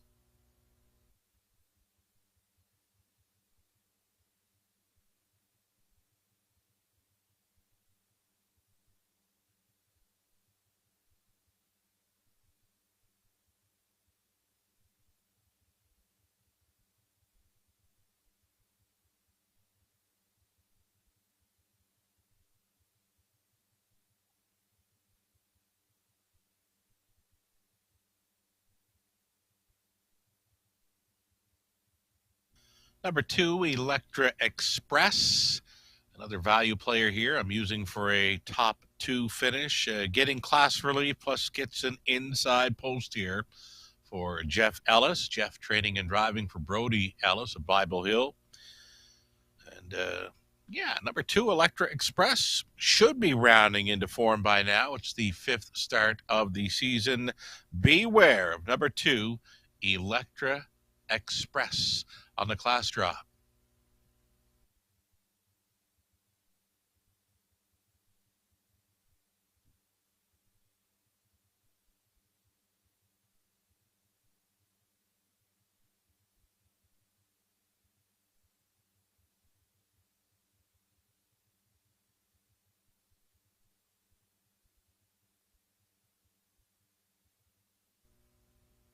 Number 6, Lobel Bruiser.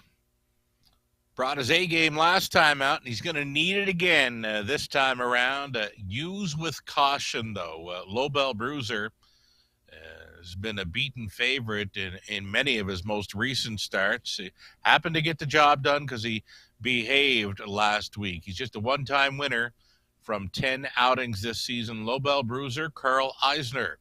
Catch driving for trainer and co-owner Kerry Saunders. Lobel Bruiser right now, the price, I can get behind him at 7-2, but he's a risky play.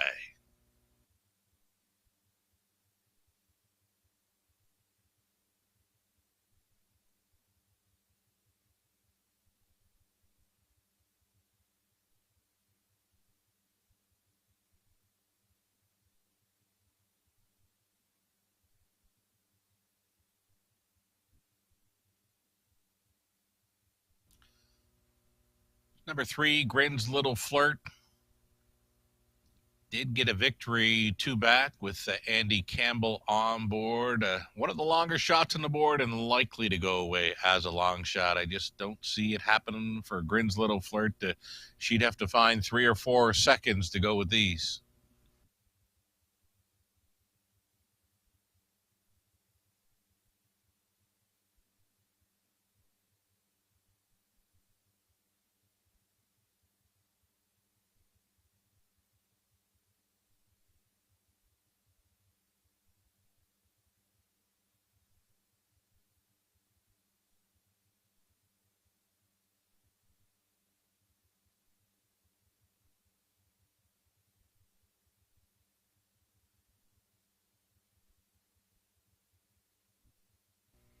opening up as a favorite and back to a favorite status. 5-2 on number 5, Dinger 2, Cyril Harvey. The call does have the early speed to work with, but there is some early speed towards the inside there. Dinger 2 would have to make a clear lead here in the early going to compete with these.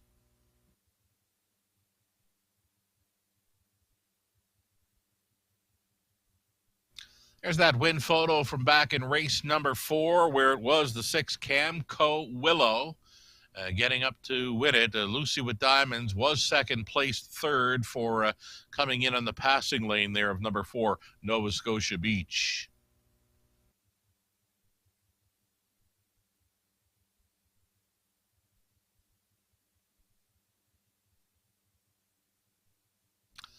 Final call for wagering race number 6 with 3 more to go at Truro.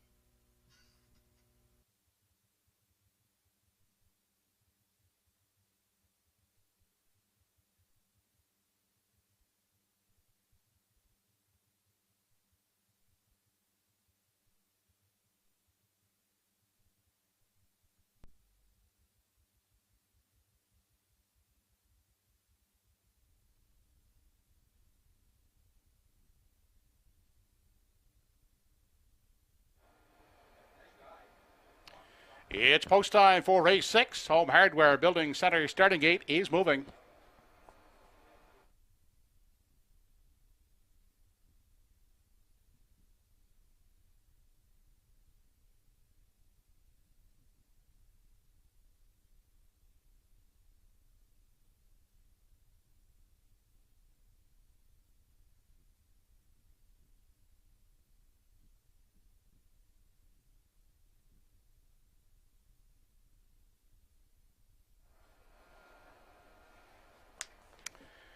Eight behind the gate for race 6 at the top of the stretch. Coot Cobbler, Electra Express, Grin's Little Flirt. Fifth Estate, Dinger 2, Lobel Bruiser, Crafty Example, and Mighty Mouse.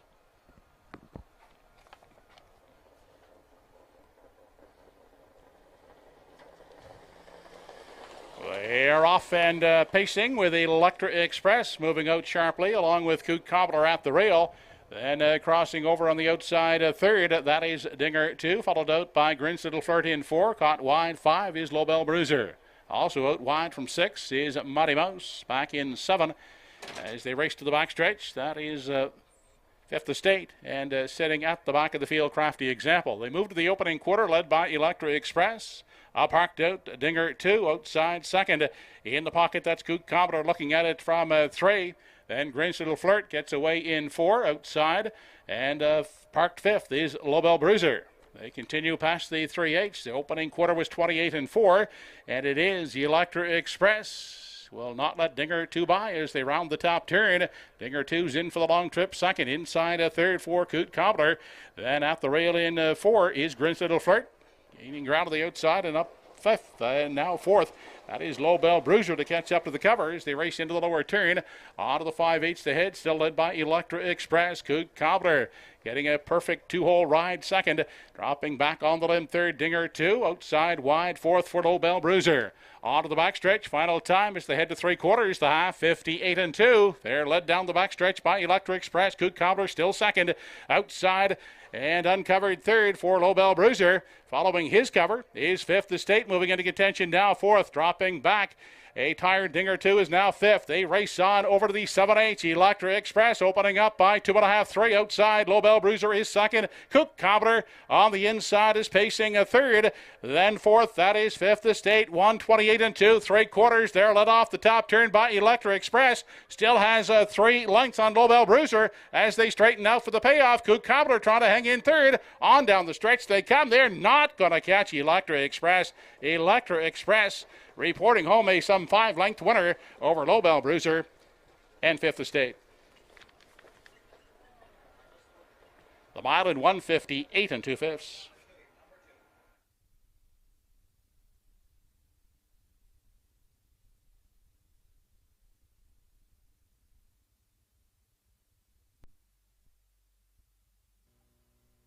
We kind of liked this mare tonight on the class drop and getting that inside post to work with. 5-2 winner here for Jim Ellis, training and driving for Brody Ellis of Bible Hill Electra Express. Doing all the work and getting paid. A Lobel Bruiser, he roughed it tonight, outside all the way, but behaving himself for the most part. He finished second best. In for 3, was 5th estate. It's a 2-6-4. Top 3 unofficial. We got close, but close only counts in horseshoes and hand grenades, right? That was a saying a buddy of mine had years ago. Close only counts horseshoes and hand grenades. Electra Express, the winner. Lobel Bruiser, second. 5th estate, third. It's a 2-6-4. Top 3 unofficial with Electra Express coming back after capturing her 29th career win and first on the board finish this season. So her first victory, of course, of 2022. She got through fractions of 28-4, 58-4, 128-2. And Joe Kelly will have the official mile for you when this mare returns to the winner's circle. Actually, it was 158-2. There it is. Electra Express on top. Congratulations to the winning connections.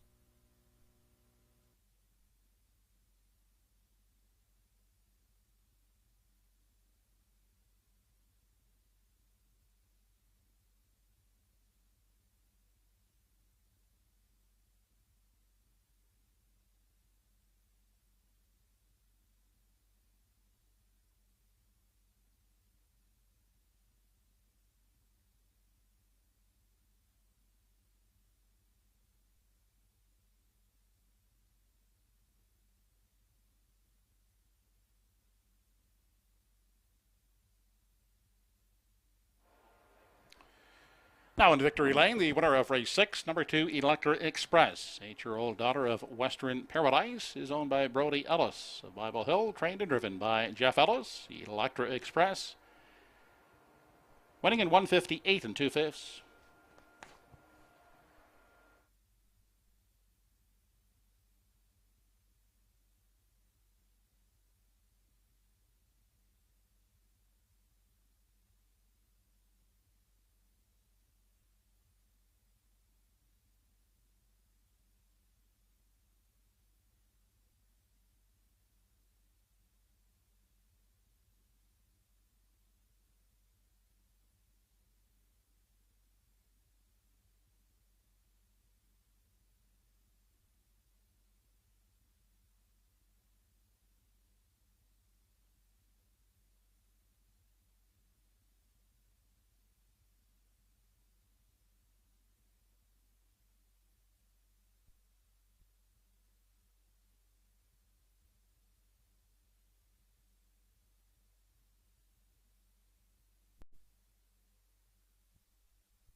Race 6 is now official. 1 Coot Cobbler was 4th. 2 Electra Express the winner. 3 Grin's Little Flirt 8.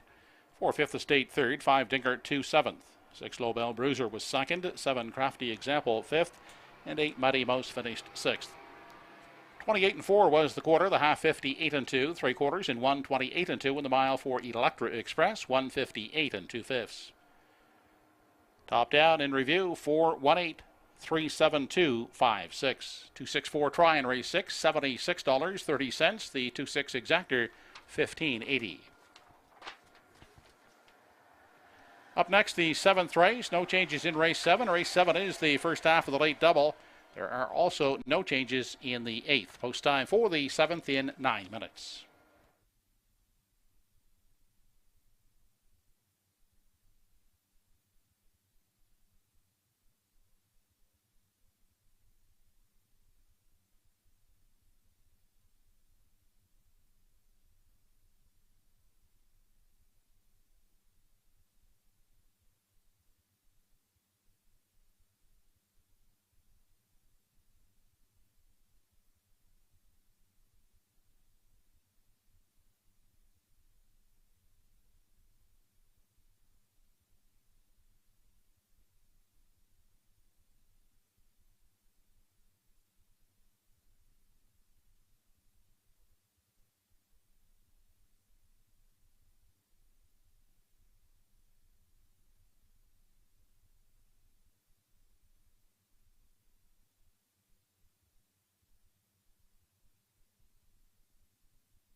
Now on the track are the starters in race 7.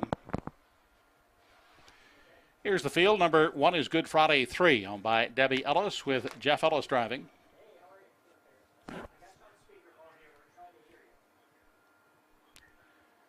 Paul Smith and Emmons McKay share ownership of number 2, Johnny Walker Deluxe. Emmons does the driving.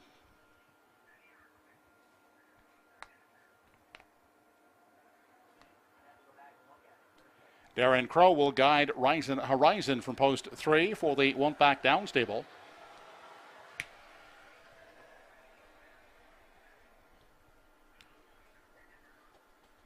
Well Did Horse Owners Club are the owners of number 4, Well Did, with Kenny Parker getting the catch drive.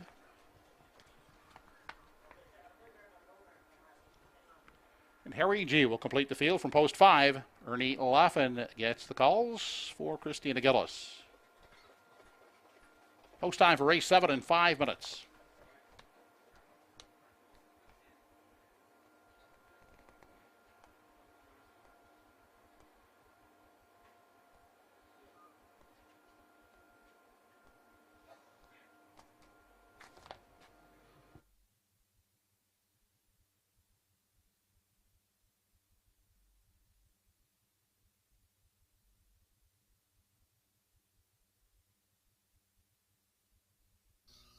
Alrighty, top class pacers here. going behind the gate for race number 7. 4 minutes to post time now. My top selection. I'll stick to it all day long, especially with this price right now.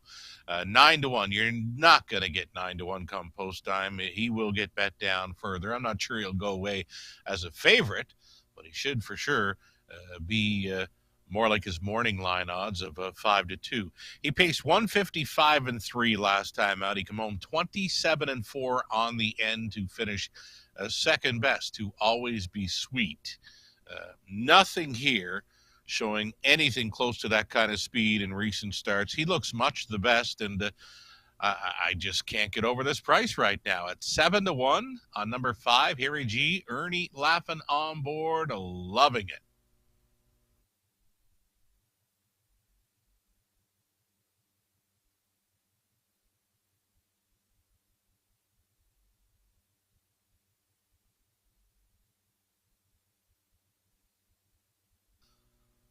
Number 4, Welded, for the Welded Horse Owners Club. Paul and Geo Training. Ken Parker stays on for the drive here after finishing a bang-up second last week at a nice price. Right now, he's a 9-5 third choice in wagering.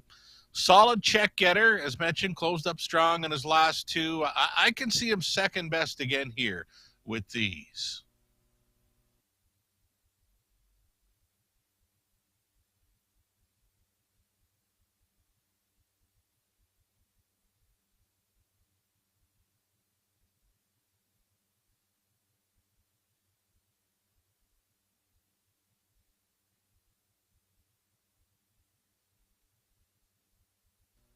Here's a look at number 2, Johnny Walker Deluxe, Emmons McKay on the ownership line, and he's on the driving line. He shares ownership with Paul Smith. Tammy Lynn McKay does the conditioning for number 2, Johnny Walker Deluxe. He gets a short field to deal with this timeout, so we know he won't be leading, but he'll not be too far back with a field of 5 this time around. Number 2, Johnny Walker Deluxe.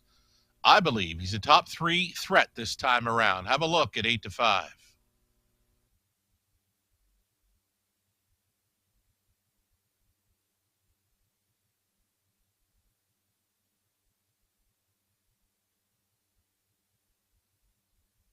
Three-legged pacer, Good Friday 3, the 10-year-old son of Mach 3. Does have that early speed advantage. Gets a little tricky behind the gate, especially when it's leaving from the rail. So we'll keep an eye on him closely as they move in behind the gate to see if there's any antics from a Good Friday 3. We haven't seen it yet this season, but he's been known to throw fits behind the gate. 29-time career winner. He's been in the winner's circle twice already this season. He's facing a tough group here. It's a tough task for number 1, Good Friday 3. Longest shot on the board, and likely deservedly so. Carl Eisner, contact the paddock. Carl Eisner.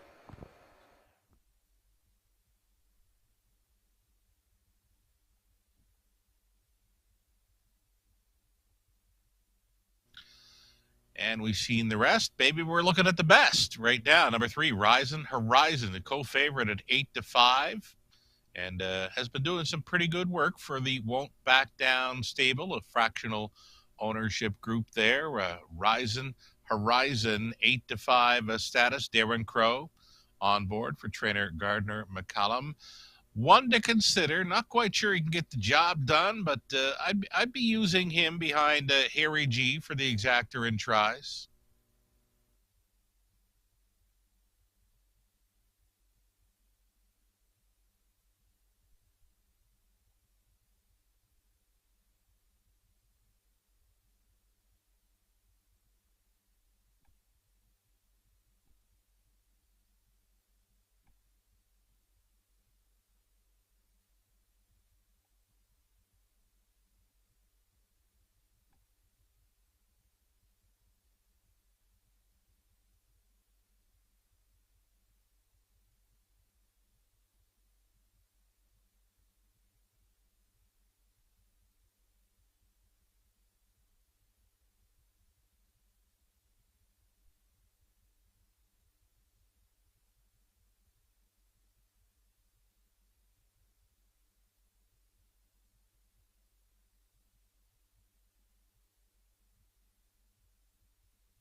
field for the 7th race have been called in behind the Home Hardware Building Center starting gate. It's post time.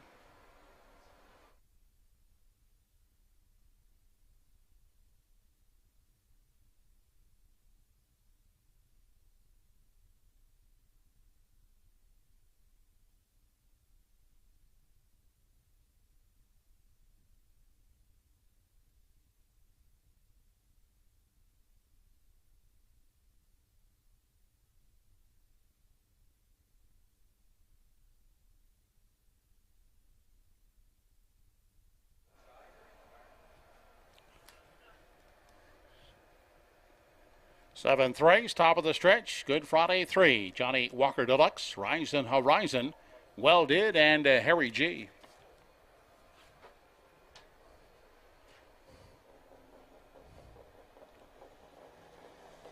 They're off and pacing with Good Friday 3 away smartly at the rail to take top spot as they head to the opening 8th. Taking a tuck, Rising Horizon second. Crossing over, Well Did, will settle for 3rd in the early going. 4th away. As they race by the opening 8th, that's Harry G. And sitting at the tail end, Johnny Walker Deluxe. On through the backstretch, seating arrangements are complete. Single file as they head to the opening panel. And they're led by Good Friday 3 out there, clear by 3. With Rising Horizon giving chase second. Well Did is positioned 3rd at the rail. Then next in line, we find Harry G pacing out of 4, and still a gapped out trailer is Johnny Walker Deluxe. 28 seconds was the opening panel. They race past the 3/8 and off the top turn. Unchanged are the positions as they approach the half.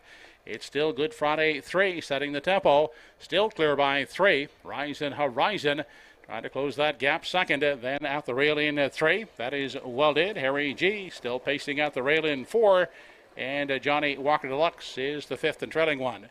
Into the lower turn, 57 seconds flat was the half. Still no change as they race to the backside. Final time, it's still Good Friday 3.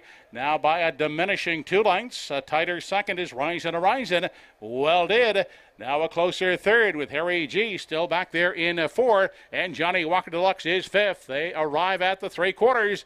And it's Good Friday 3 now just by half a length. Trying it first over. Rising Horizon second. Well Did on the outside is sent to the 3-wide path 3rd. Staying in at the rail in 4 is Harry G as they race past the 7/8 now. 126 and 1 was 3/4. Rising Horizon is forging to the top. At the rail, Good Friday 3 is second. Harry G desperate for room back there in 4 as they straighten out for the stretch drive. And they're led home by Rising Horizon. Harry G has found an opening in the passing lane, but Rising Horizon has gotten the jump, and Rising Horizon will take the feature over Harry G and Good Friday 3. The mod in 156 and 3/5.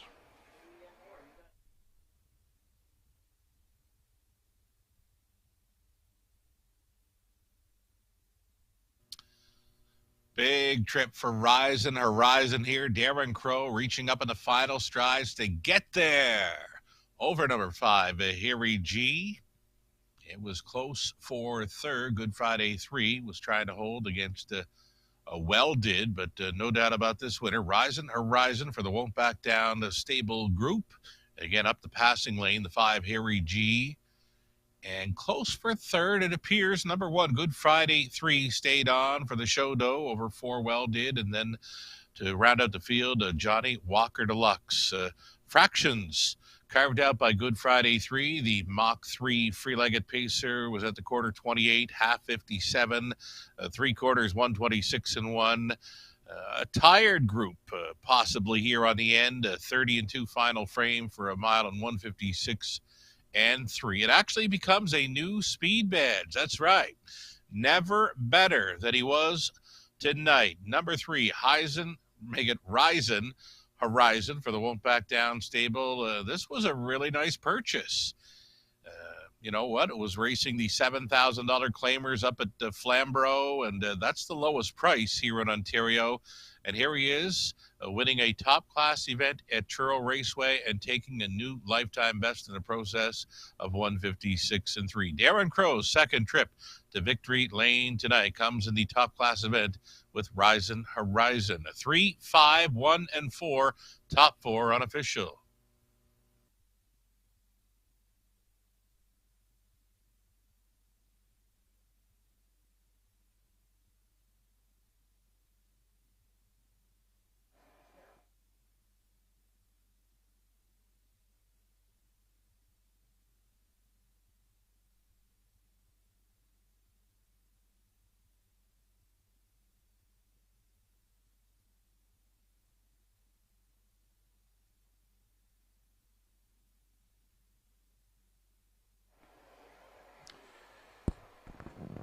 Now back in victory lane, the 7th race, winner number 3, Horizon Horizon, 4-year-old bay got a ton of vertical horizon. Over the Won't Back Down stable, trained by Gardner McCollum. Second visit to victory lane for Darren Crow this evening. Horizon Horizon, fishing the fastest mile of his career, 1:56 and 3/5.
Race 7 is official.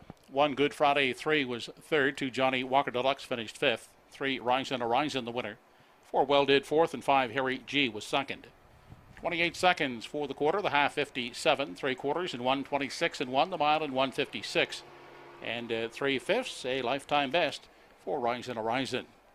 From the top, 3-5-1-4-2. 3-5-1 try in race 7, 140-160. 3-5 exactor, 25-30. 8th and final up next. No changes in the 8th race. 8 minutes to post.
Here's the field for the 8th and final. Number 1 is Arizona Bucks. Ernie Laffin driving for Roseanne Langell.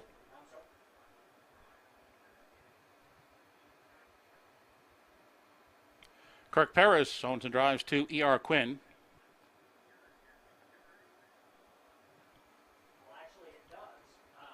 Bernard McCollum has the drive on number 3, Woodmere Bankroll, for Ed and Ralph Harvey.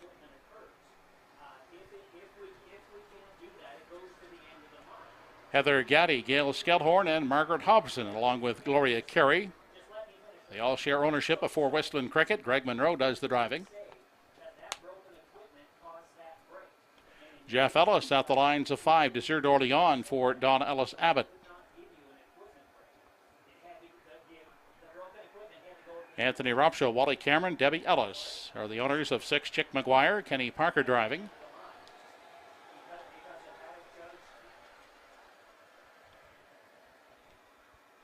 At the helm for post 7 has Andy Campbell. At the helm for Pam Moore and Blair Saunders.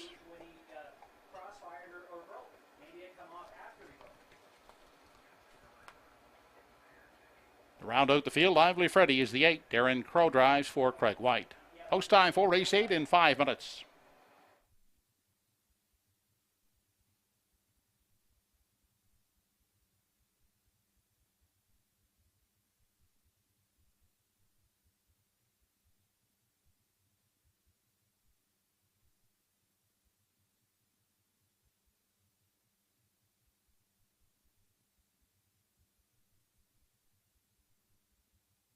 Here we go. It's the 8th and final race at Truro with 4 minutes to post time for. And right now, getting a nice price on number 3, Woodmere Bankroll. It's going to be Pooker McCollum getting the catch driving assignment tonight for trainer Ed Harvey. Ed sharing ownership with the Ralph Harvey. Woodmere Bankroll has the speed to handle these again.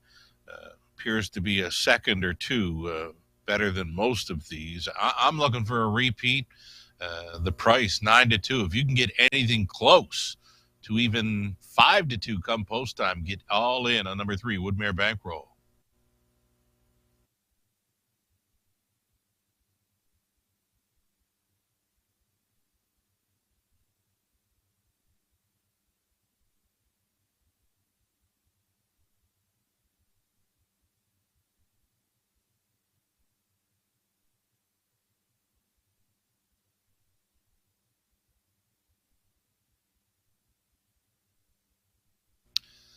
Here's number 8. This is Lively Freddy, the handsome chestnut son of Pan Pacific Flight. Darren Crow trying for his driving triple here.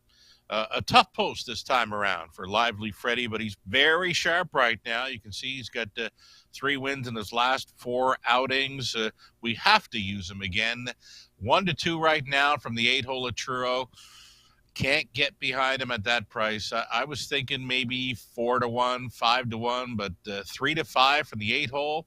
I don't think so. Lively Freddy, one to consider, but not at 3-5.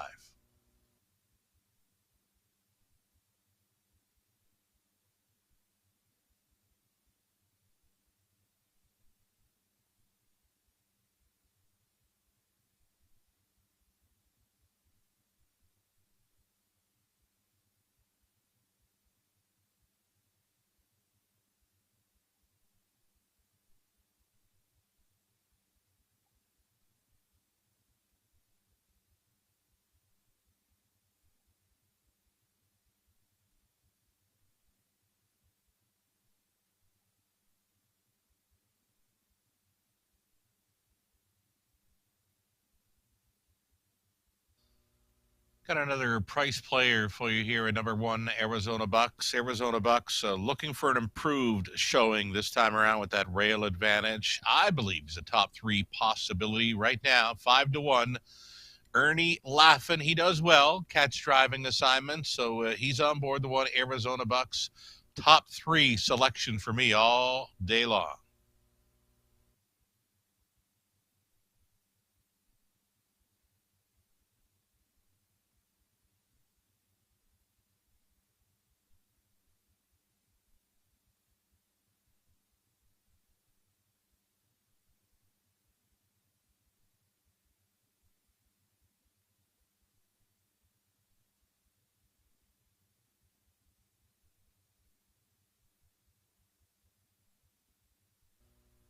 Number 7 at the helm. Nice season underway for this son of well said Andy Campbell. Gets along with him. Trainer Pam Moore, co-owner Blair Saunders. They all get along with number 7 at the helm. From 5 outings, 2 wins, 2 seconds, and a third. Could this be the continuation of top 3 finishes, or will he suffer his first top 3 defeat in 2022? At the helm right now, Andy Campbell on board at 8-1.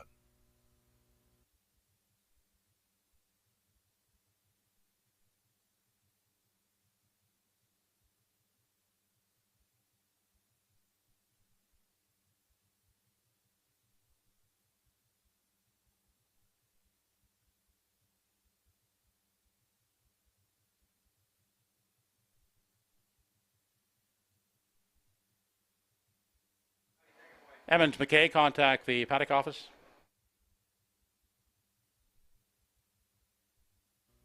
Final call now. Final call for wagering. Getting a look at a top selection for the triactor. Melissa Keith here, 8-1. Value on number 4, Whistling Cricket. Greg Monroe trying for that driving double. I just caught the Ruby Chapel Elimination Heat 1 from Summerside. Vines to Heaven was entered there in race 7 at Summerside. Trites was on board for Renison, and Vines to Heaven, when trying to make something happen from the back end, she rolled off stride just prior to turning for home. So Vines to Heaven, every chance got taken away with making a late break in her Ruby Chapel Memorial Elimination Heat over at Summerside just now. Winner in that was Dream Fair Zenfire for Mark Campbell. Final call for wagering here on race number 8.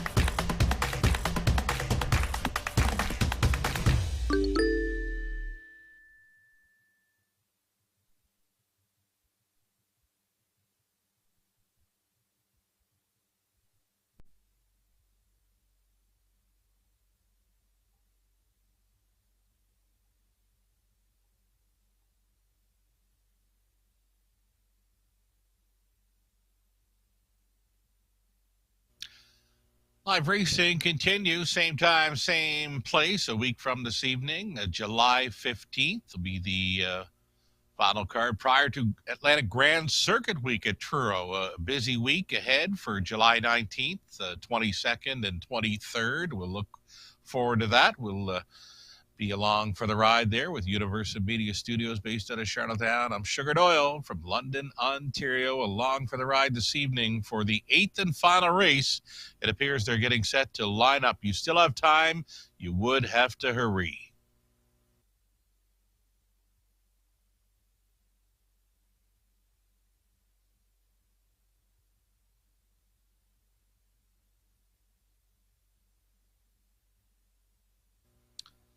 Starting car has reached the backstretch. The horses are lining up. One final time, we'll send it upstairs to track announcer Joe Kelly with the call of race number 8 from Truro Raceway.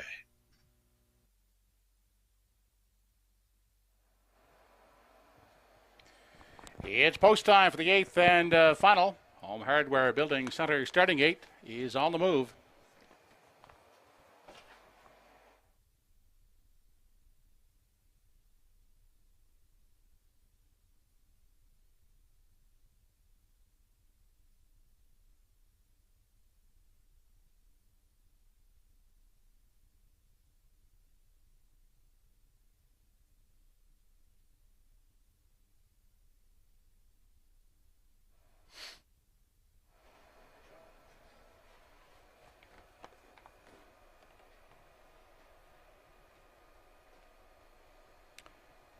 Final dash on this evening's program. Top of the stretch, Arizona Bucks, C.R. Quinn, Woodmere Bankroll, Whistling Cricket, Sir d'Orleans, Chick McGuire, At the Helm, and Lively Freddy. They're off and pacing on the inside. Arizona Bucks getting the first call. E.R. Quinn Well, take a tuck of the pocket. Second away. Third is Woodmere Bankroll. Up on the outside, Lively Freddy. Now well positioned in the early going. We'll find room at the rail in 4. Coming away in 5, that is Whistling Cricket.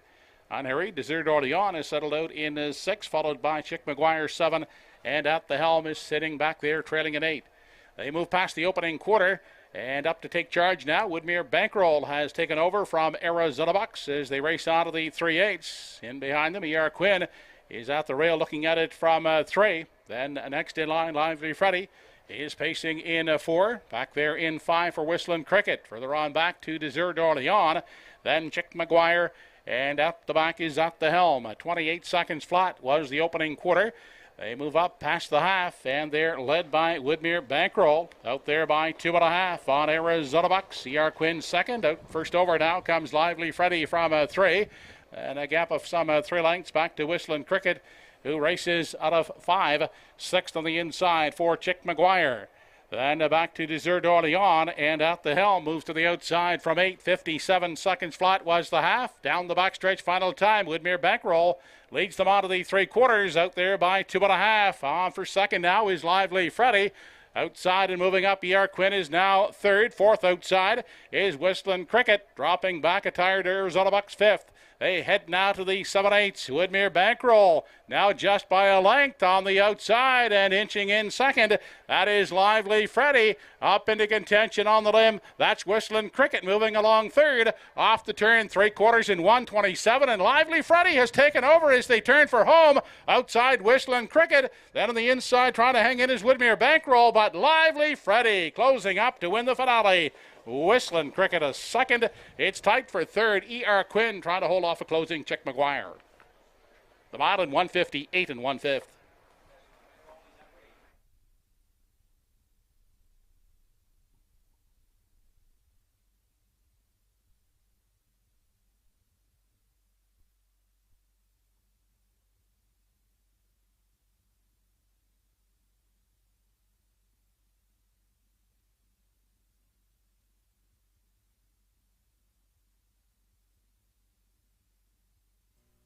Wow, how good is a number 8 Lively Freddy right now? He's real good. So too is driver Darren Crow. His 3rd trip to the winner's circle tonight is going to be aboard the Chestnut Lively Freddy. Now a 42-time winner in his long racing career. He's 4 wins now in his last 5 outings. He's just one of the hottest horses on the grounds at Truro Raceway. Lively Freddy from post 8 and all for the victory here. Second best was the free-legged mare, Whistling Cricket, on for the deuce. Very close for 3rd as Woodmere Bankroll was trying to stay around as a heavy favorite there. He did get beat and had his hands full hanging on to the show dough. Number 2, E.R. Quinn, in a show photo with number 3, Woodmere Bankroll. No doubt about the top 2, though. Lively Freddy, the 8 over 4, Whistling Cricket, and waiting on a show photo there. A 158 and 1 score again. It's Lively Freddy, as mentioned, 4th win in his last 5 outings over Truro. And here's Darren Crow to close out the card after winning with Southside Eddie. Track record time 53 and 3. Top class win with Rising Horizon New Mark 56 and 3. And here he is with the old horse Lively Freddy. Congratulations. Big night for Crow at Truro.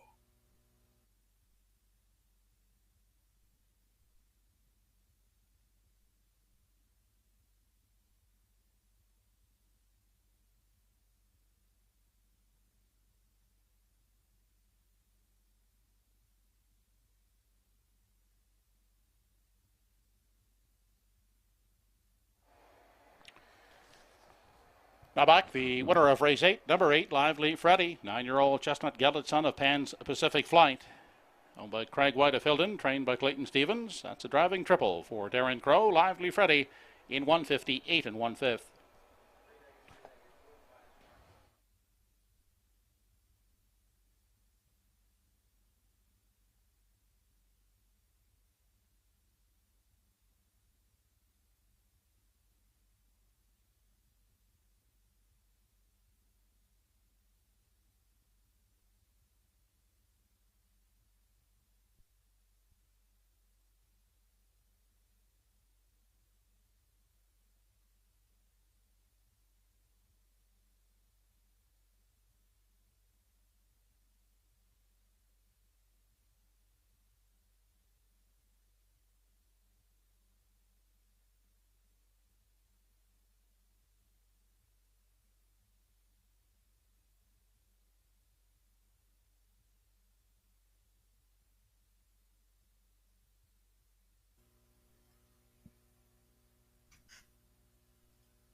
Here's how they finished in the 8th race. Number 1 Arizona Bucks was 7th, 2 ER Quinn 3rd, 3 Woodmere Bankroll 5th, 4 Whistling Cricket 2nd, 5 Desert Orleans 8, 6 Chick McGuire 4th, 7 At the Helm 6, 8 Lively Freddy was the winner. Quarter in 28, the half 57, 3 quarters in 127, the mile in 158 and 1. From the top, 7.35, 2.8461. 8.42 try in race 8, $343.90. The $1.84 exactor, $98.70. And the $1 late double, it paid on the 3-4 daily double combination, $13.05. That wraps up the Friday evening racing action here at Truro Raceway. We thank you for joining us and hope you can join us once again when our next live Cardiff Racing is held next Friday evening with post time for the first race at 6 p.m.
Mic check at Truro.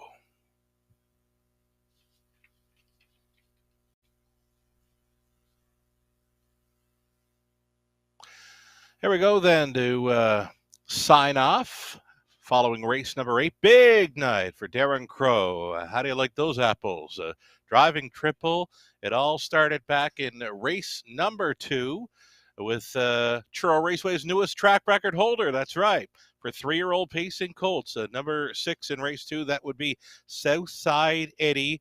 Track announcer Joe Kelly mentioning it looked like Southside Eddie wanted a mark tonight. Well, boy, did he get a mark and did he make an impression on many. In only his 6th career start, 153 and 3, and he did it so easy. Again, that's a new track record for 3-year-old pacing colts over Truro. Congratulations to the breeder, Salzburg Stable, and Rebecca Hamilton, the ownership group of Diane and Brian Livingstone, and again, trainer-driver Darren Crow made it look so easy. Southside Eddie, 153 and 3 now. New track record for 3-year-old pacing colts. Besting the mark of Batter Up Hanover, who did it in 154 and 2 last season as a 3-year-old. The 3-year-old pacing gelding mark still stands for Woodmere Steel Deal. He did it in 152 and 2. Darren Crow with the triple, another one of his victories, Rising Horizon in the top class event, 156 and 3, new mark for the Won't Back Down stable. And then, of course, you just saw it, Lively Freddy, that handsome chestnut, 4 wins now in his last 5 outings. Did it a tough way from that outside post 8. Darren Crow had him in a perfect spot in the early going to pick up his 42nd career win. It was 158 and 1.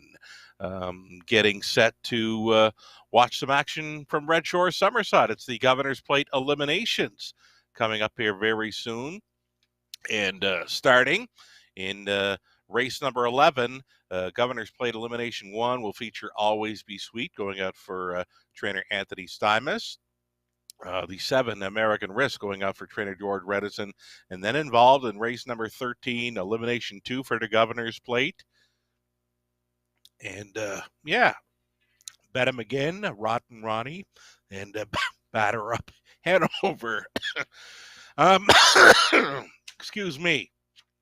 Coughing up my lead here, so to speak. I got to go. I'm signing off. I've run out of time and track at Truro. Thanks so much for joining us. We'll catch you again next week.